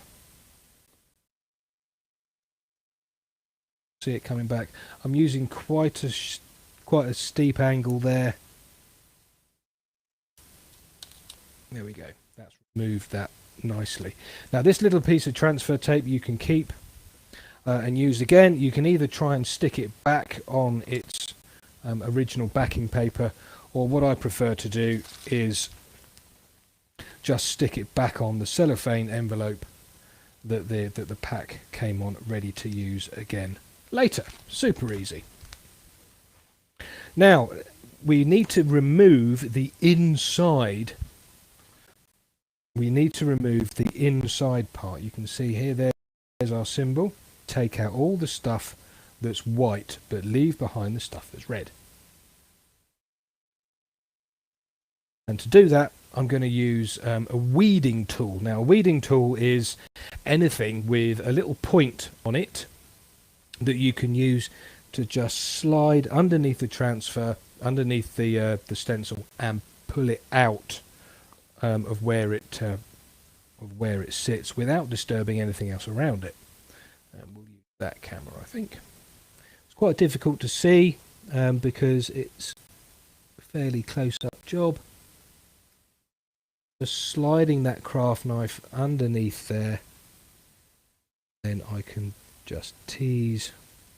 I'm trying to do it backwards for me. There we go. Here it comes. Out of there. There's the top part of the symbol. So if we go back to the spindle cam, there's the top part. Oops, spindle cam. There's the top part that we've just pulled out. And that can go back on its sheet in roughly the same position from where it came from. So we can use that later. Go. And then let's find the next bit.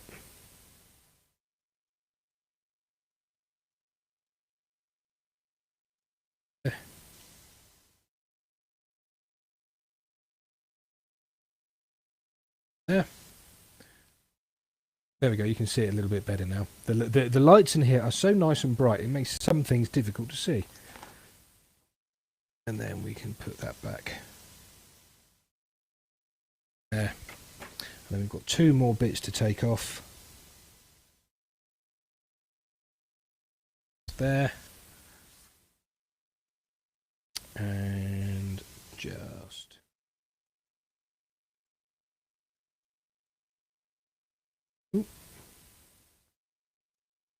I'm trying to give you the best view. There we go. There we go. There is the negative stencil. Remember, let's go back over, not that one. Let's go back here. So this image just here is of a negative stencil.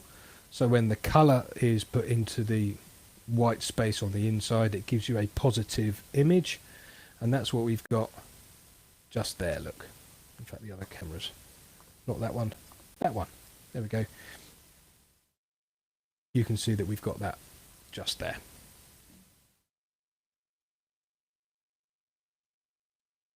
Now we need to mask around the outside of that, because when we spray the colour on the inside, we don't want any overspray over any of the piece that we've already coloured. So a few little bits of masking tape just around the outside of that.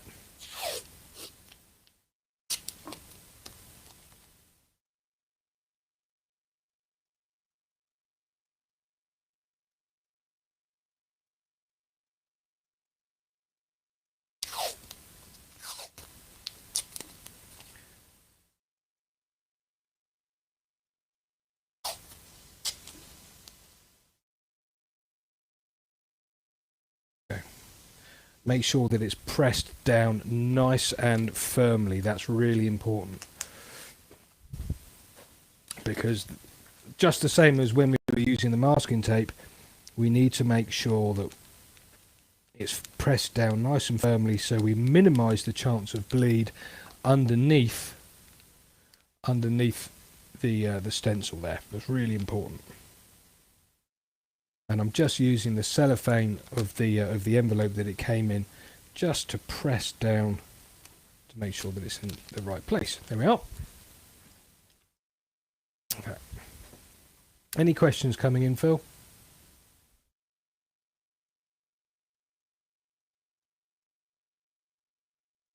I think you're muted, Phil. That's how you like me. Which Turner wants to know if you buy the stencils in Canada or just from the website. I guess he's got a chase, isn't he? Rob in Canada needs to put in an order for them, but I can ship them to you from the Woodturning shop here in the UK. Okay, thank you. Oh, sorry. Right. Any others there? No, actually. Wow. We've been sort of doing them as we go along. I'm getting educated by Noel DC as well.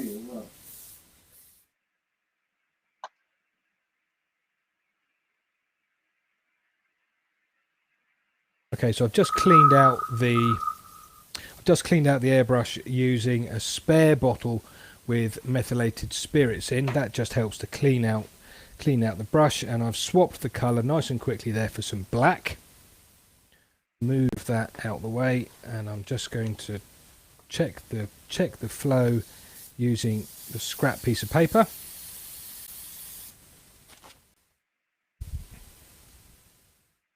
And I'm not happy. Just at the top here, I want a little bit more tape at the top. I'll use some cheaper tape actually.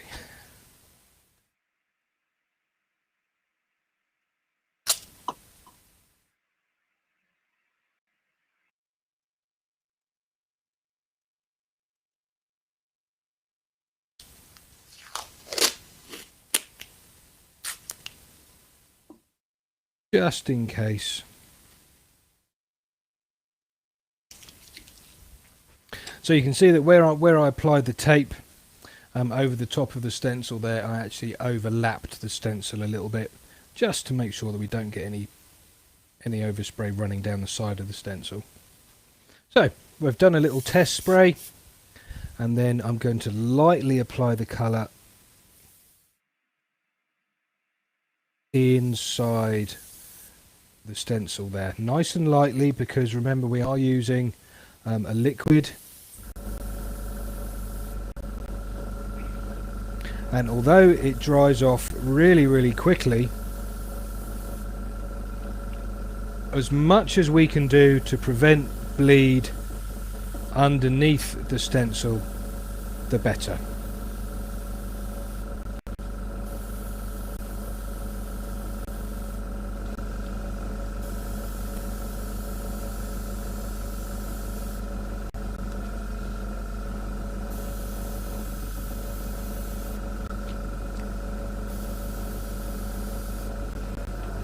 There we go, that'll do.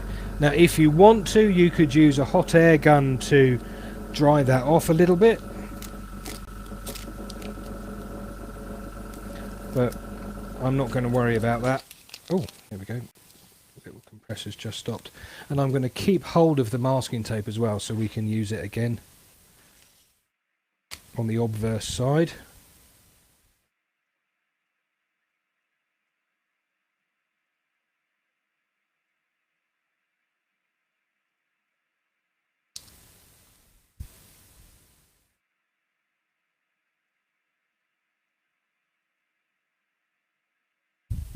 And now, unless you've got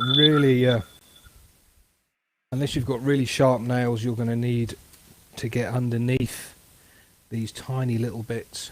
Let's just switch the camera. There we go. We're going to need to get underneath those tiny little bits.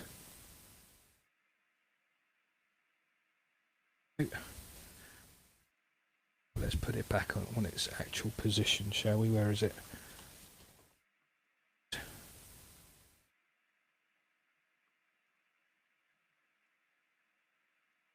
Whoop. Careful.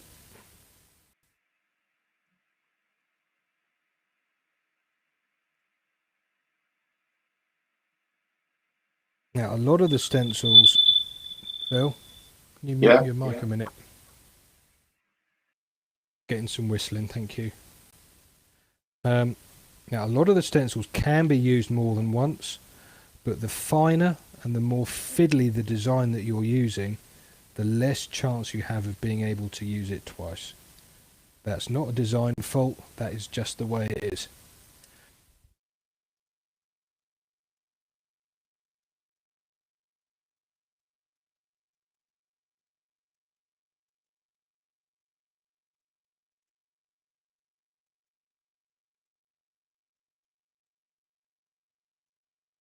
There we are.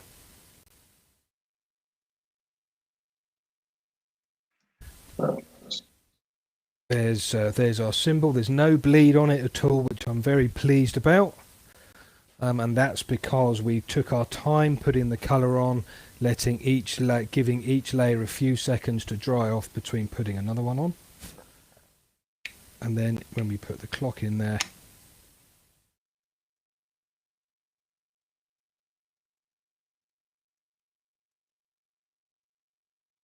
happy with that.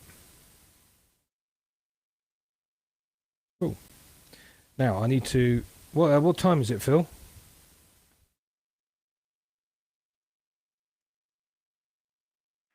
$25 to 10. Blimey, is it? I was going to do something on the back, but I don't think I've got time, really. Have I got time? Yes, I've got time. Put something on the back.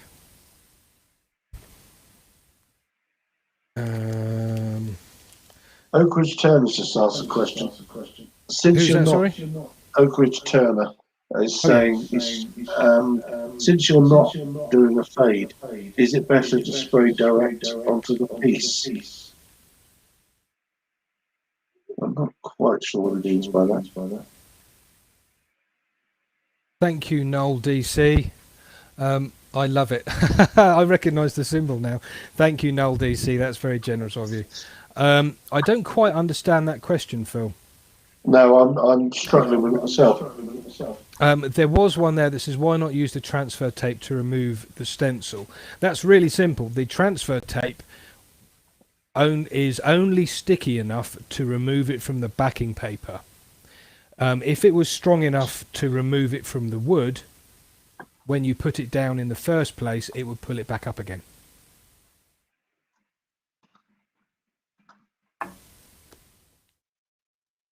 Right, I'm just looking for something to put on the back. I don't know what to put on the back. Let's do some cheetah spots.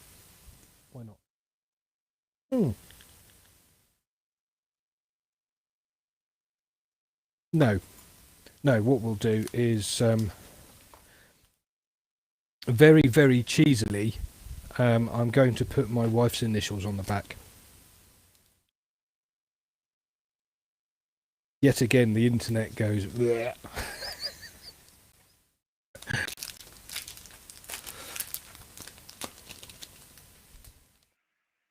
Okay, right. So on the back here, we're going to put one of these. We're going to put one of these flourishes on the back, and there they are. That's what they look like.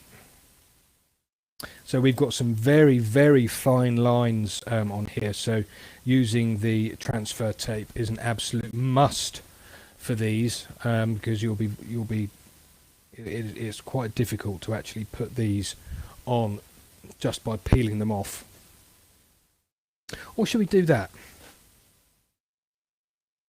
I don't want to do that.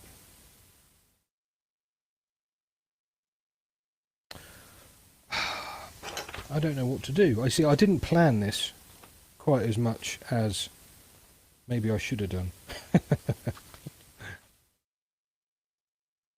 And I've already used two of these. I've already used two of these in a on that bowl. So I think do is those two, that one. I don't know. Do that one, couldn't we? Have I used that one already? Any kind of guidance here or suggestions, folks?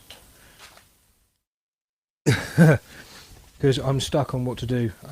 Yeah, someone's saying the stencil with cherry blossoms and leaves would be cool for the back, but not sure you've got time for that, have you? No, I haven't got any cherry blossom at the moment.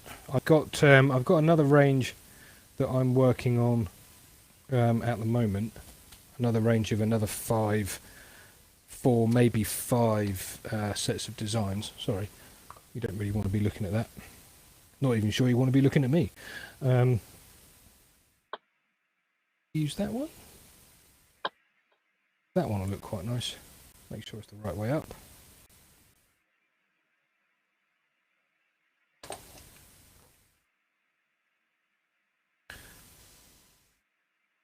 Have a look. This one goes in that kind of...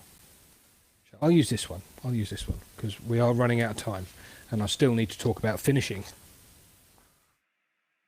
We'll use that one there. So get a little bit of the transfer tape again. Up there. There. This one.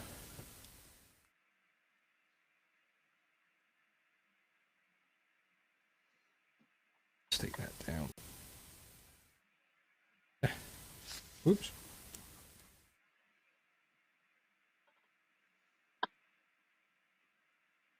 Pull that up carefully. Right, so that's that way up. That way up. Turn it straight over.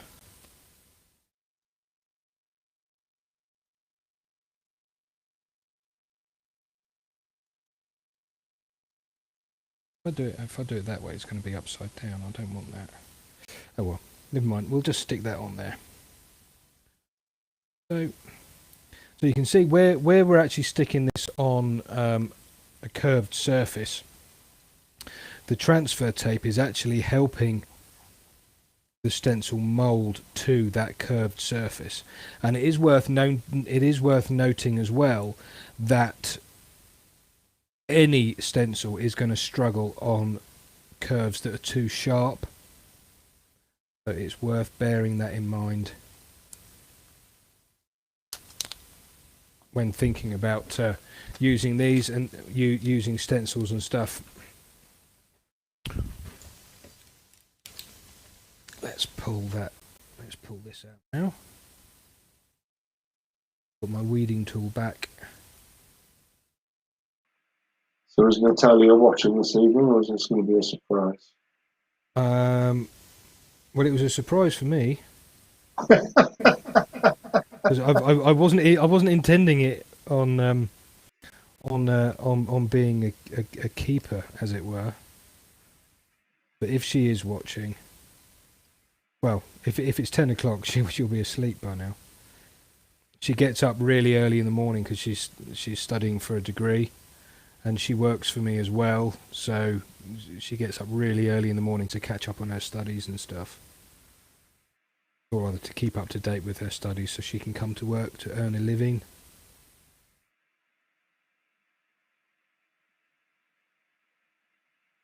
Go, and you can see that we've got that flower shape there. Now, same again. I need to mask around the outside of that, and I've got some tape left over from last time. Being careful not to stick it over any of the stencil.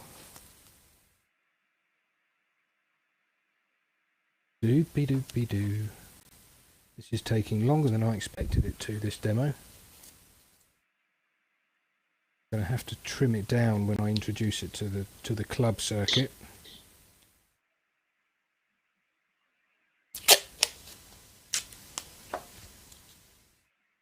You know I'm demoing for your club in November, Phil?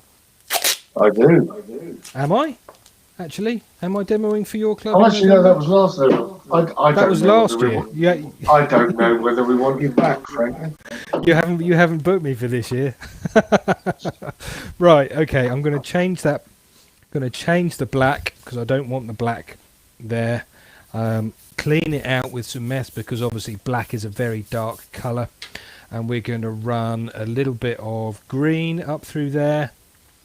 We'll do a little bit of green, we'll fade some green in there, and then we'll perhaps put, I don't know, green and blue.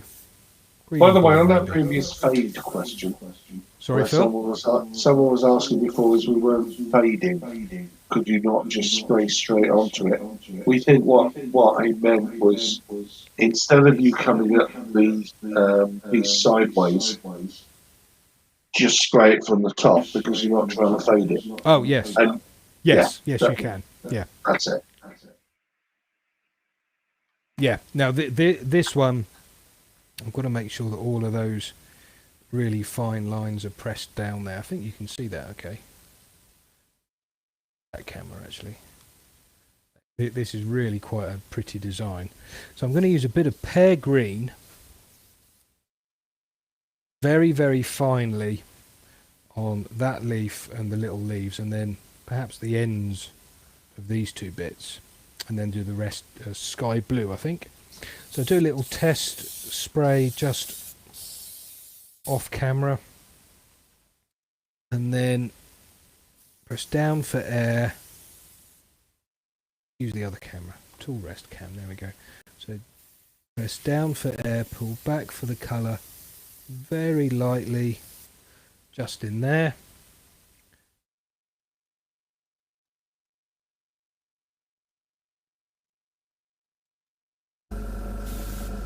That noise is the compressor just starting again.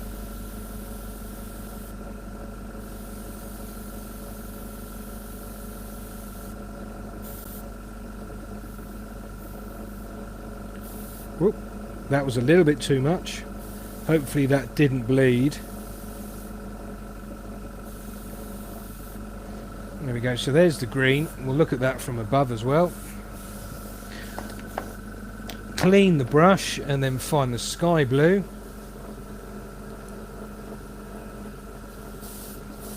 Give that a little blow through to make sure it's blue's coming, which it is.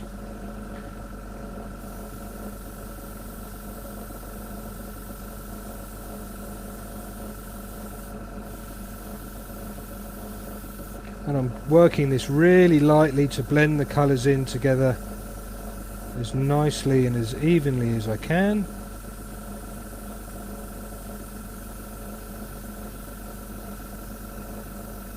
There's barely any colour coming out of here, but you can still see it landing on the surface of the piece.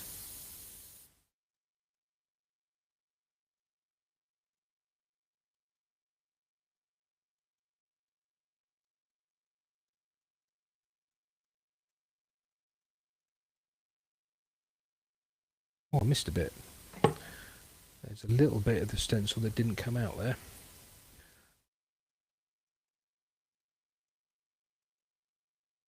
Okay.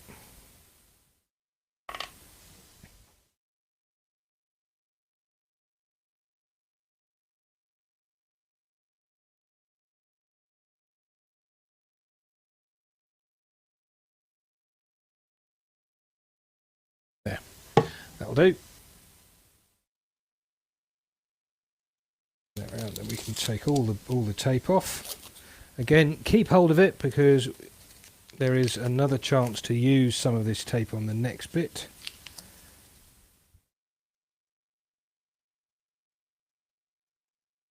I like to try and take the paper, the masking tape, off in the reverse order that I put it on in. Is that right? Yeah. Put it on. Yes. Now, be careful. What I forgot to mention is make sure you wear gloves when you're doing this, because I'm okay at the minute. I'm cleaner than I normally am, but wear some gloves when you're using an airbrush, particularly if you get any colour on your fingers and stuff and you start to handle the piece like I am. Slide that under there. If you're really careful, you can get this off in one piece. I can't get it off in one piece. Nice try.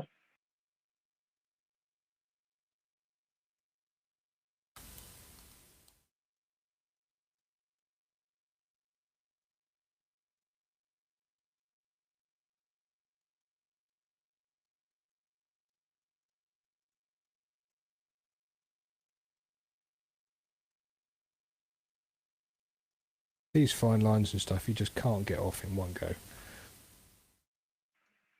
That does look really nice. I like the paint. That does look very nice. I'm happy with that. Now, I think we can do something else. I think we can do something else here. Now, I've almost abandoned the idea of going home. So I think I'm going to put a little bit of, I don't know. I will put a little bit of masking tape around the outside. I do hope you're all still here enjoying this and finding it interesting. I'm not just hanging this out to give you your discount code at the last possible minute.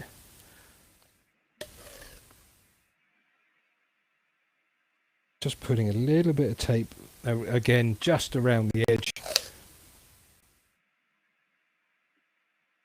Just to protect it. Whoops. You've still got 262 people in. Wow. Either 260 people are really enjoying it, or they want a discount code.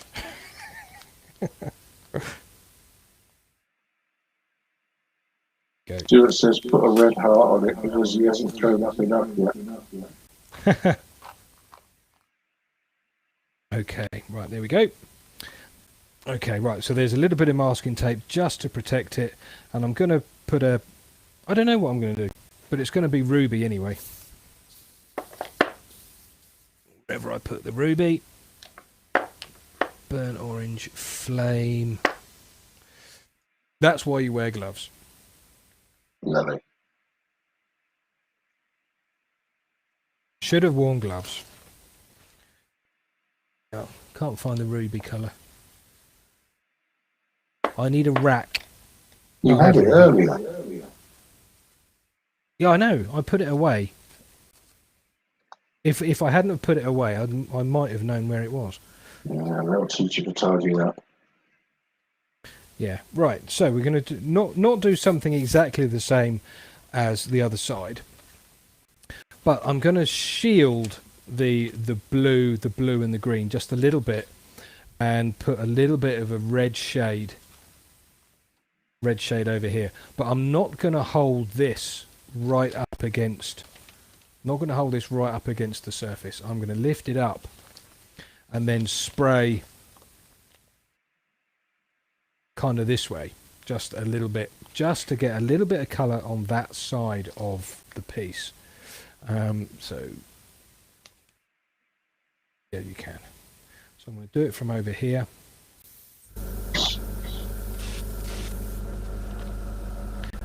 And if we look at it from above,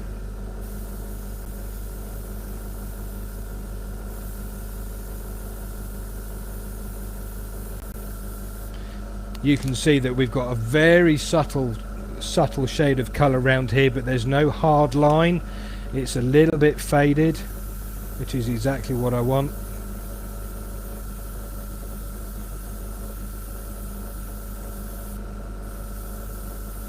Just take it away a little bit, blend it around a little bit more.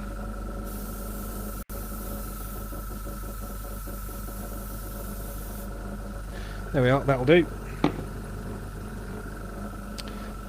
Give that a little dry with a hot air gun. Certainly won't need very much.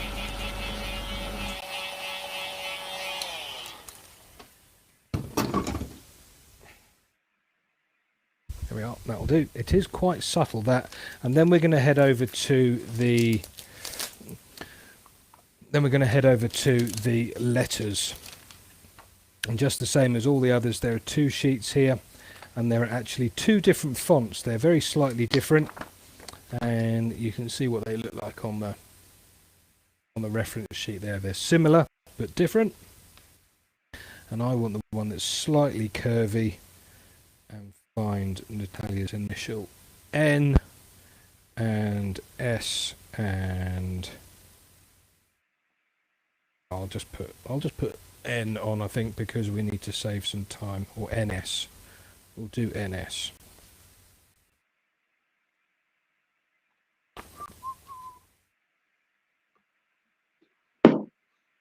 Now I want these letters to be nice and close together, so I'm going to cut part of the letters off. So let's go over here,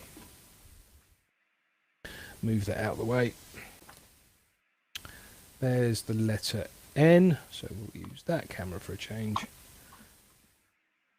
Slice a little bit of that, the end of the N off. A little bit. Phil? Yeah, sorry. Mic's on. Cheers. Go. And then I can just peel that. Carefully peel that N off.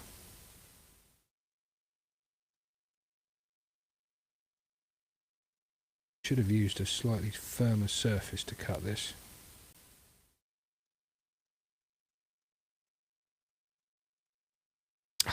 Why did I start cutting it on the thingy? Stupid. Move that out of the way. Don't need that anymore. Right, so there's the N. There's the N, but I've got another capital N here, and I want to just cut a little bit of that N off this side. Get the S nice and close to it. There we go. Helps when you use a firm surface. Peel the N off.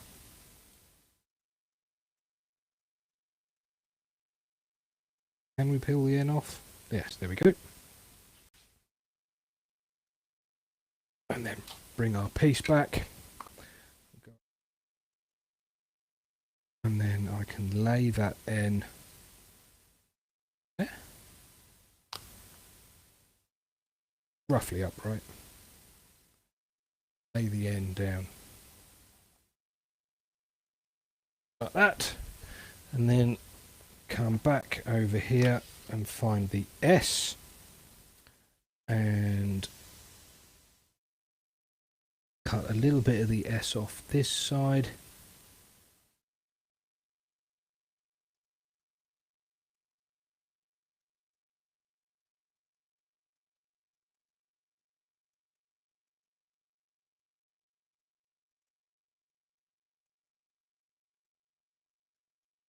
Be careful brandishing this knife. I nearly stabbed myself in the nose with it.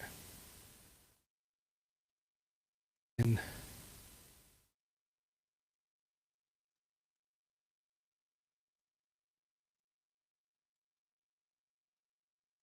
yes, there we go. I'm not going to do the other. Talia Sabin-Smith. There we go. Okay, good. We can see that nicely. Now we don't really need masking tape for this bit, but just to be on the safe side, we'll put a little bit of masking tape top and bottom, and then we're going to use a nice gold paint going to use a nice gold paint and a brush for this. Make sure, as usual, that you press the stencils down nice and tight against the surface of the wood, just to help any bleed.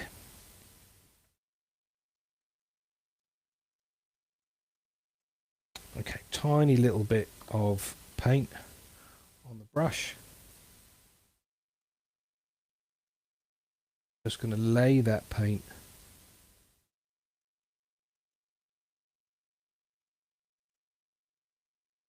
inside the stencil, because this is a negative stencil, so we're working to make a positive image.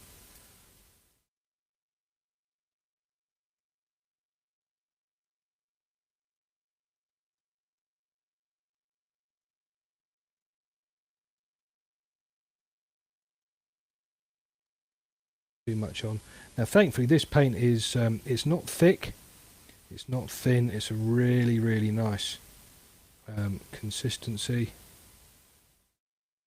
Not too concerned about any bleed. Okay, that'll do for that. That paint away. Is that an oil-based paint? No, it's an acrylic. Good question. You know, the irony is I normally say wear gloves to protect your fingers, but I think I might have to put a pair of gloves on to protect the piece, because I've just got gold all over it. Just got gold all over. Well, before the gold, it looked like you'd stuck your fingers in a mincer. So yeah. Okay, right, now we can take these off. Masking tape off top and bottom.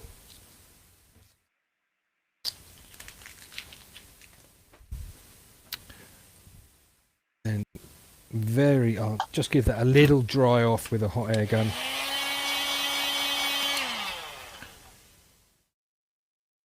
Probably have done with a second coat, but we haven't really got time.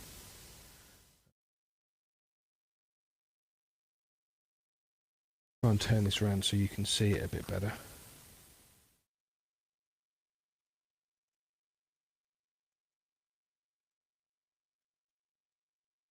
Hot air gun didn't do that any favours.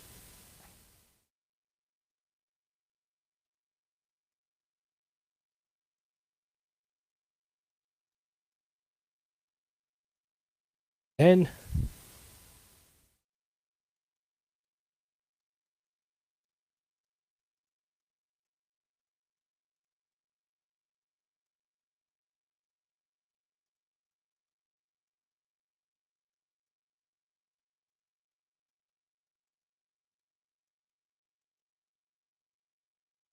And there's the S.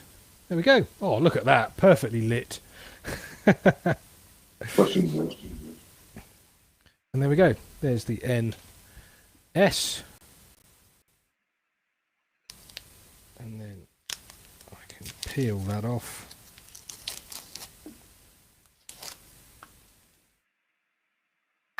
There we are. Now to finish this, I would just use a satin lacquer, such as chestnuts satin lacquer. I used it on the bowl I showed you earlier. Whoops. I used it on the bowl I showed you earlier with the hang on a minute.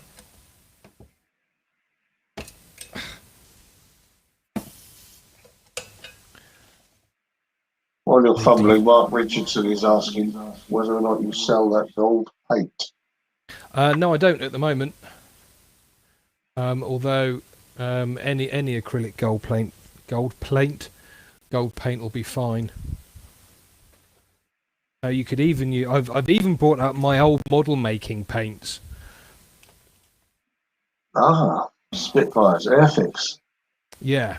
I've even brought up my old Humbrol and Revel enamel paints to have a play with. So you can use anything, really, so long as you apply it carefully enough that it doesn't bleed, or you don't overspill it. You know, that kind of thing.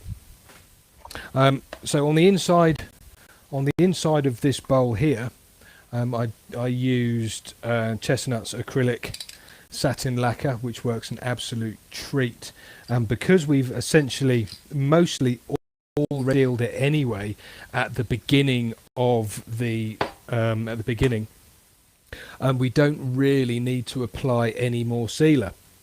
And also because we're working on the long grain, particularly on this bit, on this piece, it doesn't really need much sanding. Sorry, much sealing anyway. So just that burnishing and getting it hot with the sandpaper at the beginning when we were sanding it off is enough.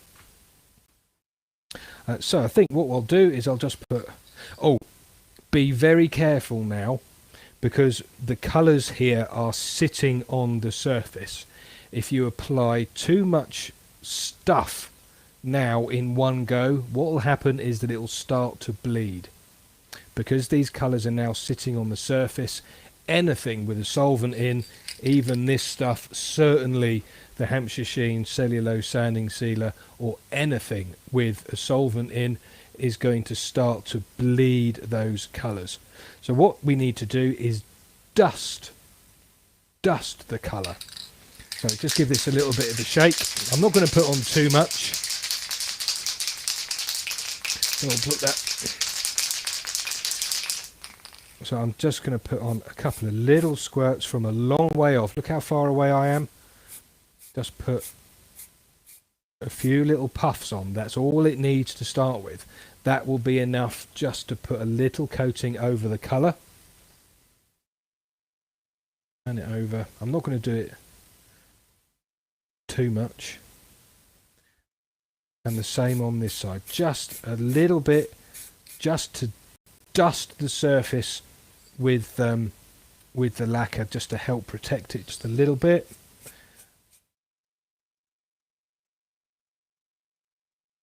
Certainly don't want to be doing too much. Now, as for the finish that you choose to put on, that's entirely up to you. If you want to go whole hog with a gloss, you fill your boots, you go for it. Little things like this, I don't think need a gloss finish personally. Just keep it simple, because there's a lot of detail in the designs that we've done. You don't need to overcomplicate it with a really bright shiny shine.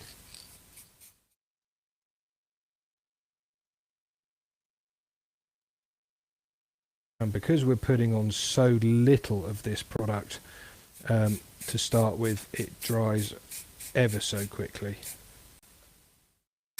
There. Right, I'm going to let that dry. I'm going to reset this camera so you can see what it looks like in its stand, because that's what we've been working towards, at least. I won't glue my maker's mark in the bottom because time has ticked on massively. But I'm going to also, Martin, it's not called a stand; it's called a metal clampy bit. Metal clampy bit, yeah. Yeah. Metal. I'm going to put the metal clampy bit just there. So if we just put on the tailstock cam, there you go. There's the metal clampy bit. I hope you can see that okay. I can move that camera out the way for a second. Now the metal clampy bit, the caliper mount, as I'm calling it. Where's my... Oh, there it is. Okay, so you can see it's 9 inches to pretty much the top of the crescent, and then these bits at the top and the bottom screw down to mount whatever it is you are wanting to mount in there. I've got some smaller ones of these at home with some fossils in, and they look really, really smart. So if I just slip the clock into position, turn it round this way so you can't see, because I'm teasing.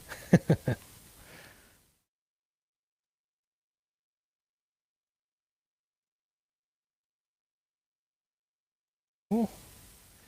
Now, I can't remember who it was earlier on said, could you drill holes for the two little clamps. Yes, you certainly can, and it would be a great idea if you did. But you would need to know your orientation before, unless you happen to be very, very good at drilling into curved surfaces. I didn't quite get the masking tape square on the top bit, but you know. Turn that round that way.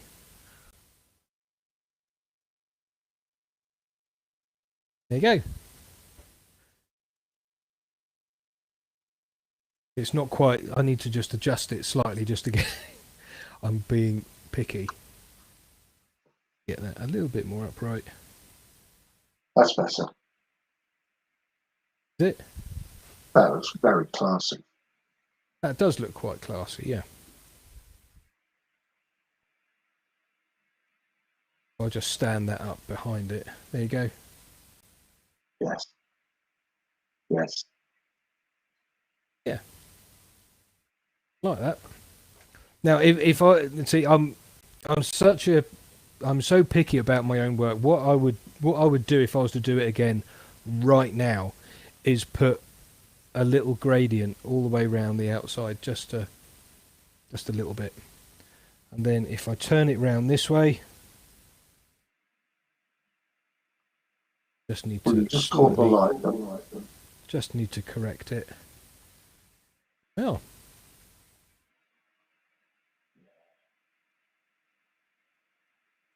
Ah, poor Natalia. You spoiled that one. Yeah. I like that one. Right, okay, now right back at the beginning, before everybody joined in, I did say that there was a discount code available for you. And there is. Now, if you are interested in these stands, they are on the website and they are already discounted. They should be $24.99 at thewoodturningshop.com. But they're, for the moment at least, they are $19.99, I believe they are. I think, pretty sure they are. So they are already discounted. So the discount code I'm going to give you in a minute won't give you any money off those because they are already discounted. I've only got 19 of them, or at least there were 19 in stock, 18 in stock before I went live earlier. I've got no idea if anybody has ordered any since. Let me just stand that. Oh, I can't stand that up there. So in order to take advantage of this, you need to head over to www.thewoodturningshop.com. I'm just trying to find a piece of paper. Ah, here's a piece. Here's a piece of my old A3.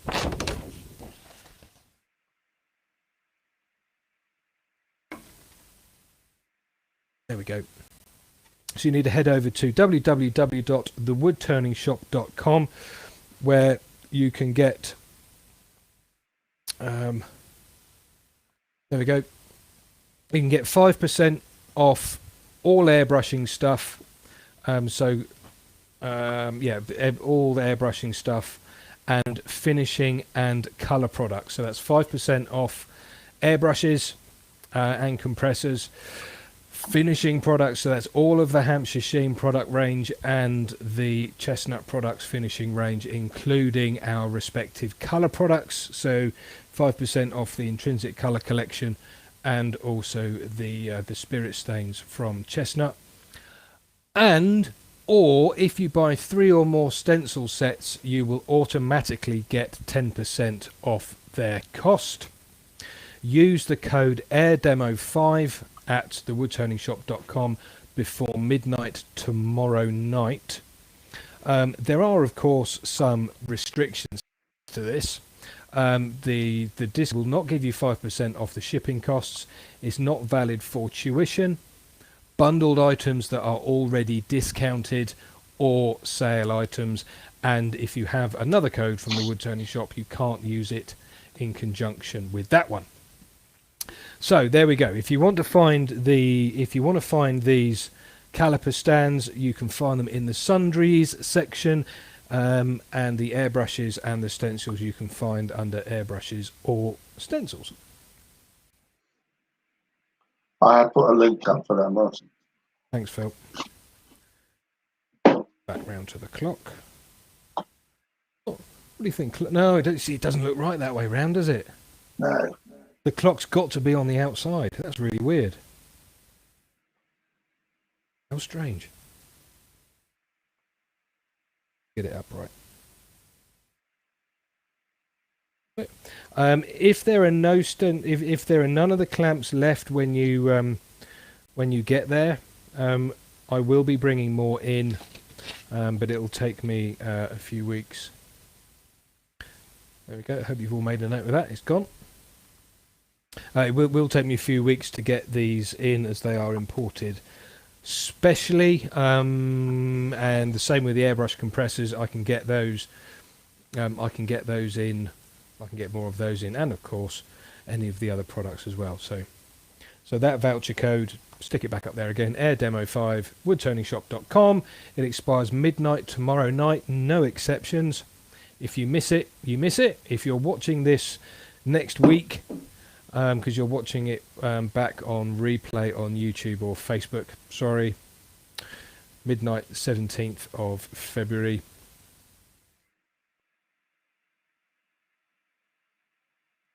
Right, does anybody have... Oh, Stace Makes, that's great. I'm pleased that's inspired you to have a go. Does anybody have any questions, queries, or anything like that before we end the stream? Because I know time ticked on quite rapidly. You did pick most of them up, I think.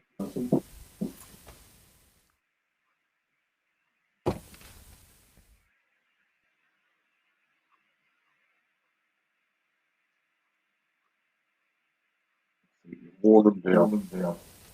I am still here. I'm just having a sneaky vape off camera. Let's do that again. There we go. Oh yeah, the extractor hose for your table. Oh yeah, the extractor is connected via a clampy bar thing. That. We're overdoing the word clampy tonight, aren't we? Yeah, there we go. If I just point that camera down there and switch it to tool rest cam, there you go. So it's attached with it's essentially connected across the two bedways on sort of swivelly bits. Oh, and I'm going to have to move. Hang on a second. I'm going to have to move the tool rest. So I can just pull it when I want it, and then push it away when I don't, and then goes outside to the main extraction unit, which is in the greenhouse next door. There we go. We'll put that back up there because I'm rather proud of that. And what was the name of that gold paint? Robertson's. Robertson. Although any gold acrylic paint would work. Okay.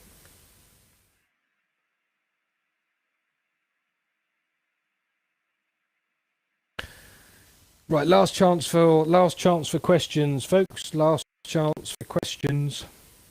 I think we're burning more with all the technical jargon about clampy bits. Yeah, clampy bits, twisty turny knobs, and you know that kind of thing.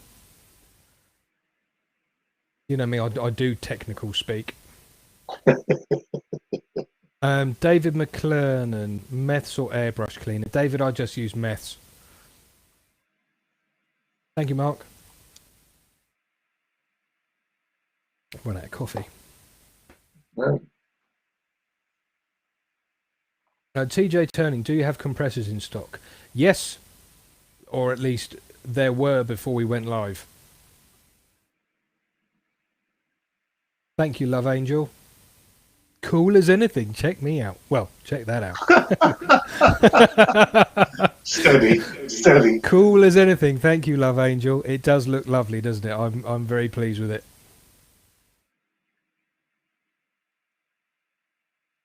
April, I'm glad this has inspired you a little bit. I hope to see loads of people who've done something like this, whether they use the Hampshire Sheen stencils or not. Just something that's small, compact, very simple in the way that it looks, but has lots of impact. Thank you, Thomas and TJ Turning.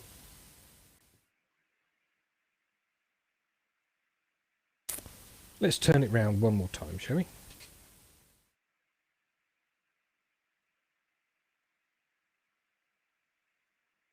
If you were clever, you would have worked out all of the angles and stuff. So when you did turn it round, each face would be upright when it came round.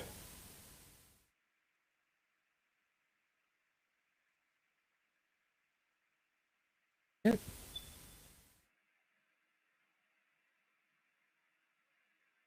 Thanks, Noel DC.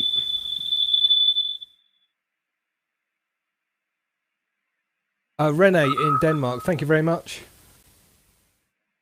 I'll catch up with you soon. Ron Kisko, thank you. Mark Richardson, if you do try something like this, please do share them on my Facebook page, which is, well, if you just do a search on Facebook for M Sabre Smith Woodturning, there it is. Or buy the stuff from the Woodturning shop. Look for the Woodturning shop on Facebook, and you can post it there, and we'll be very happy to share it out for you.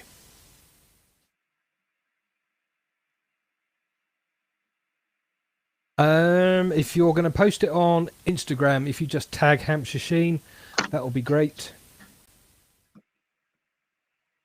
Or tag the Woodturning shop, or me. And you've got those clocks in stock as well in the Woodturning shop. We do have the clocks in stock. Yes, I think we've got about. Again, before I went live, there were, I don't know, 10, 15 of them. Did you have the see-through ones as well? The skeleton clocks. Mm. Yes. Yeah, we've got a few skeleton clocks in stock. Various sizes. I'm not sure the smallest size the skeleton clocks come in. Or as they should be correctly named, Skellington. Skellington clocks. Thank you, Stuart. I didn't notice any jokes, obviously, because there's Phil's looking at my Phil's looking at the comments and stuff. David Hall, thank you very much.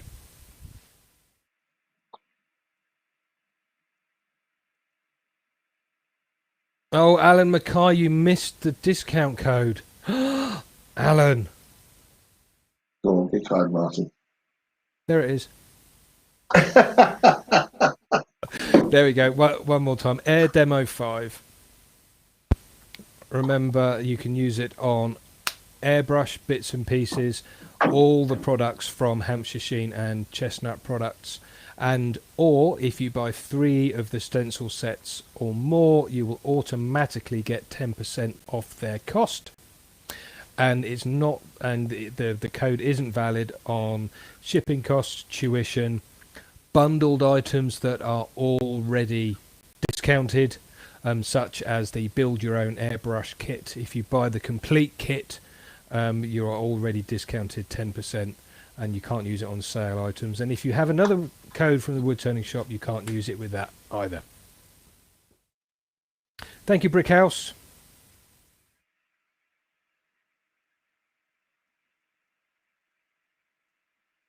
Scott Hampton's late. Yes. Oh well, better late than never, Scott. But thank you for dropping in.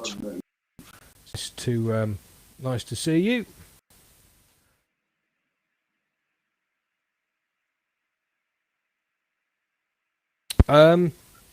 Matt Held, any ETA on the Simon Hope Hollowers that are out of stock? Yeah, when I reorder them, Matt, we don't need an awful lot of Simon stuff just at the moment, but we probably will by the end of the week. Mark the Gentleman Turner, thank you very much indeed. Alan, the discount code is on the screen.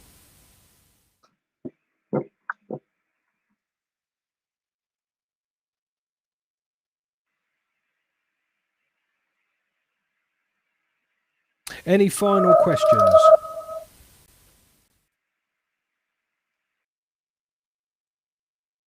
Yeah, Matt, good idea. If you send me a list, I can sort you out.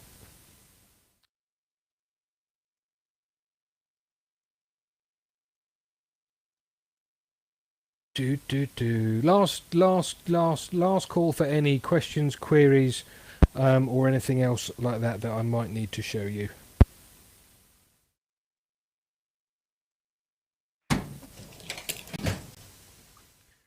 No, but the recording's on for 7 days anyway, isn't it? So. Yeah, the demo will stay up on YouTube and Facebook for the next 7 days before I delete it, and it will be gone forever, largely. But then this demonstration will then be moved into my club demonstration thing. I might do another one later on, but of something different. Oh, new question just arrived. Have a look at that. That's an interesting one. I turned my first oval piece the other night. Well done, Brickhouse. Got me to wondering if you've ever used a Vicmark VOD. No, I'm not even certain what a Vicmark VOD would be, Brickhouse. We'll have to take that up on Facebook. There we go. Offer's gone.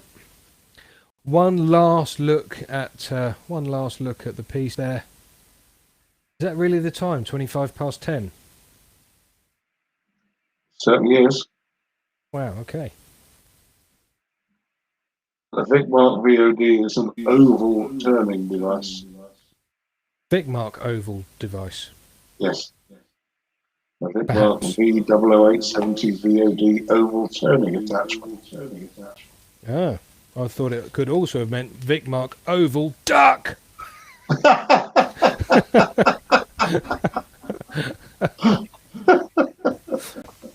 TJ Turning, if the no, you've put a space in. It's all one word, TJ. There it is again. It's also in the chat. Yeah. But also, it won't work if you've got something in there that the code is not valid for.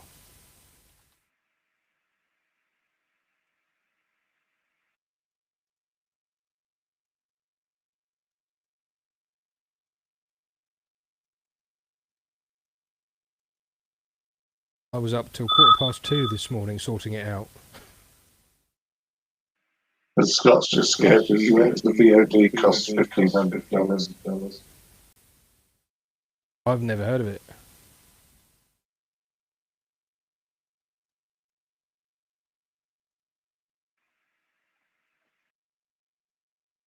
Yep, the code is working.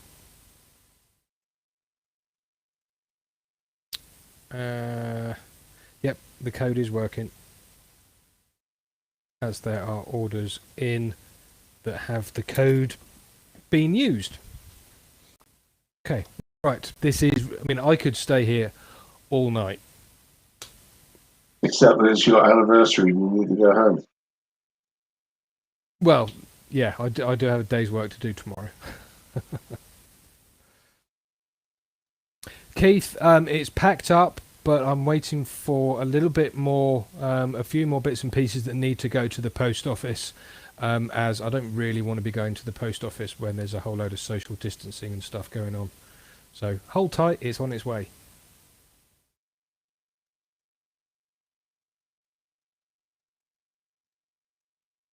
Paul Dowling, any plans for a pyrography demo? Yeah, Paul, I'll probably get on to doing one of those in the club at some point.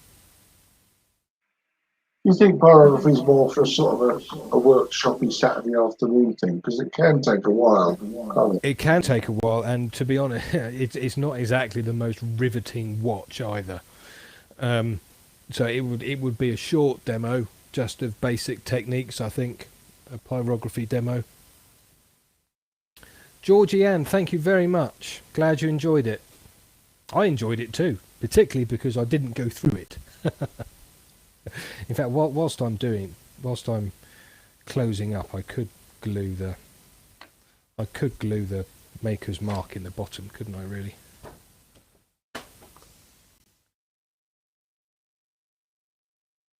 Go. Right, if you haven't seen the maker's marks that I use, there they are. They're essentially a 30mm or just over an inch pin badge. You know, the pin badges that you get with a little spike on the back and the clasp. It's basically those without the pin and the clasp. It was a special order from awesomemerchandise.com, and I think it was about 170 quid for 100 of these, but that is actually my signature in there. So I'm going to sand off a little bit of the back where there's some lacquer. Just sand it off a tiny little bit, just so the glue has got something to key to. Just sand that off.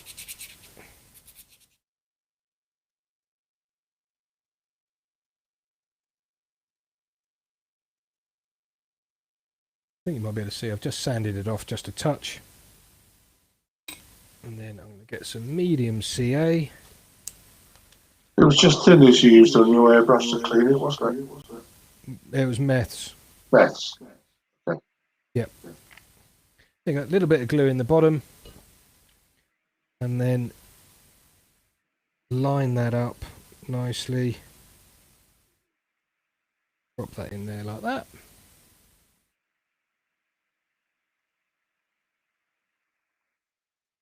Fine, there we go. Look at that. That looks really smart just as it is. Mark Richardson says, how can you add one of the clocks to his order, having just found them? Mark, drop me an email. Mark, have you paid for your order as well?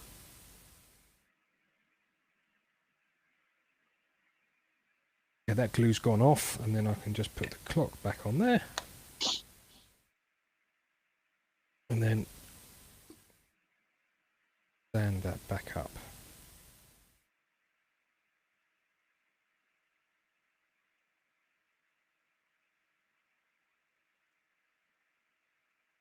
Oh.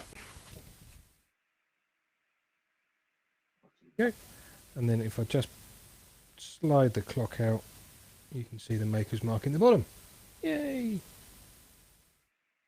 That's proper posh, that. Mark says yes.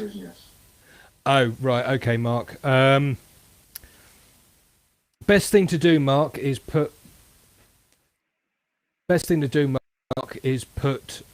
to order it.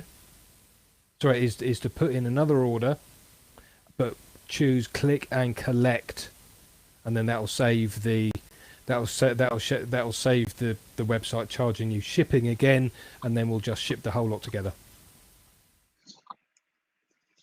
And Scott wants to know if he can have one of the stands in the States.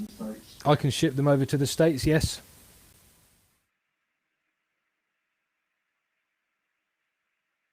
I don't know.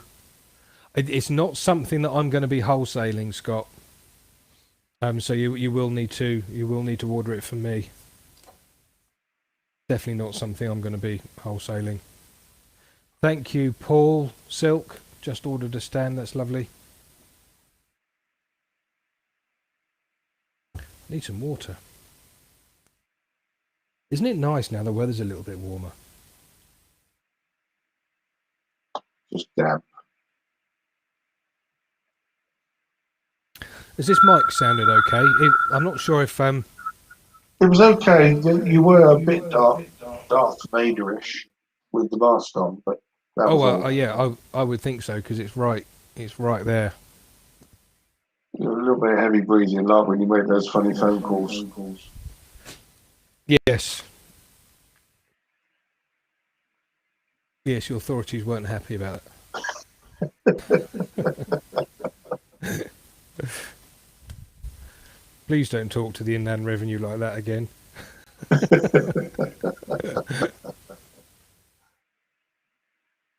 Yeah, I want to thank. I don't know if Mike Walt is what has been watching tonight, but Mike actually suggested I try one of these mics rather than the other one, the really big headset one with that bit on it. This one is much more delicate. It's more like a stage mic. Yeah, I've not seen anything from Mike this evening. Well, you upset him earlier. Well, fair enough. Well, I think we upset him earlier, actually. Yeah, we did. Him and his Welsh rugby. Right, I'm gonna go home. I'm gonna go home now. Phil, if you can just mute your mic for a sec. I'm just going to close up, and if you don't go anywhere at the end, yeah, just stay where you are, and we will and I will be with you in a minute. So Okay. I am going to love you and leave you all and say thank you ever so much for joining me this evening. I do hope you found it interesting, inspiring, and if you do place an order for any of the stuff that I've used this evening, I would like to say a big thank you very much indeed for that. If you've got any questions, comments or queries, please do let me know, and I will do my absolute best to get back to you as quickly as possible. It may take a few days because I do get quite a few emails with running essentially three businesses. So thank you very much indeed. Please do like, share and subscribe, and tell your friends that they can come along and they can watch this video too. As I've said, the demo will be available for the next 7 days on YouTube and Facebook, after which time it will disappear. So thank you very much everybody, and I'm going to hit the new button for the goodbye. And I hope to see you all again soon. Not sure when I'll be live again on a Tuesday. Hopefully it won't be too long. Hopefully it won't be too long. But otherwise, keep an eye out on Facebook, because occasionally I do a fly on the wall afternoon, normally on a Saturday, something like that. So thank you very much, everybody. Bye for now. And I want to say a big thank you to Phil too for his input this evening. It's been very, very, very useful. Really appreciate that, Phil. Thank you very much for that, and we'll probably do it again if you're up for it. Okay, everybody, bye for now. Thanks again for watching. Bye bye.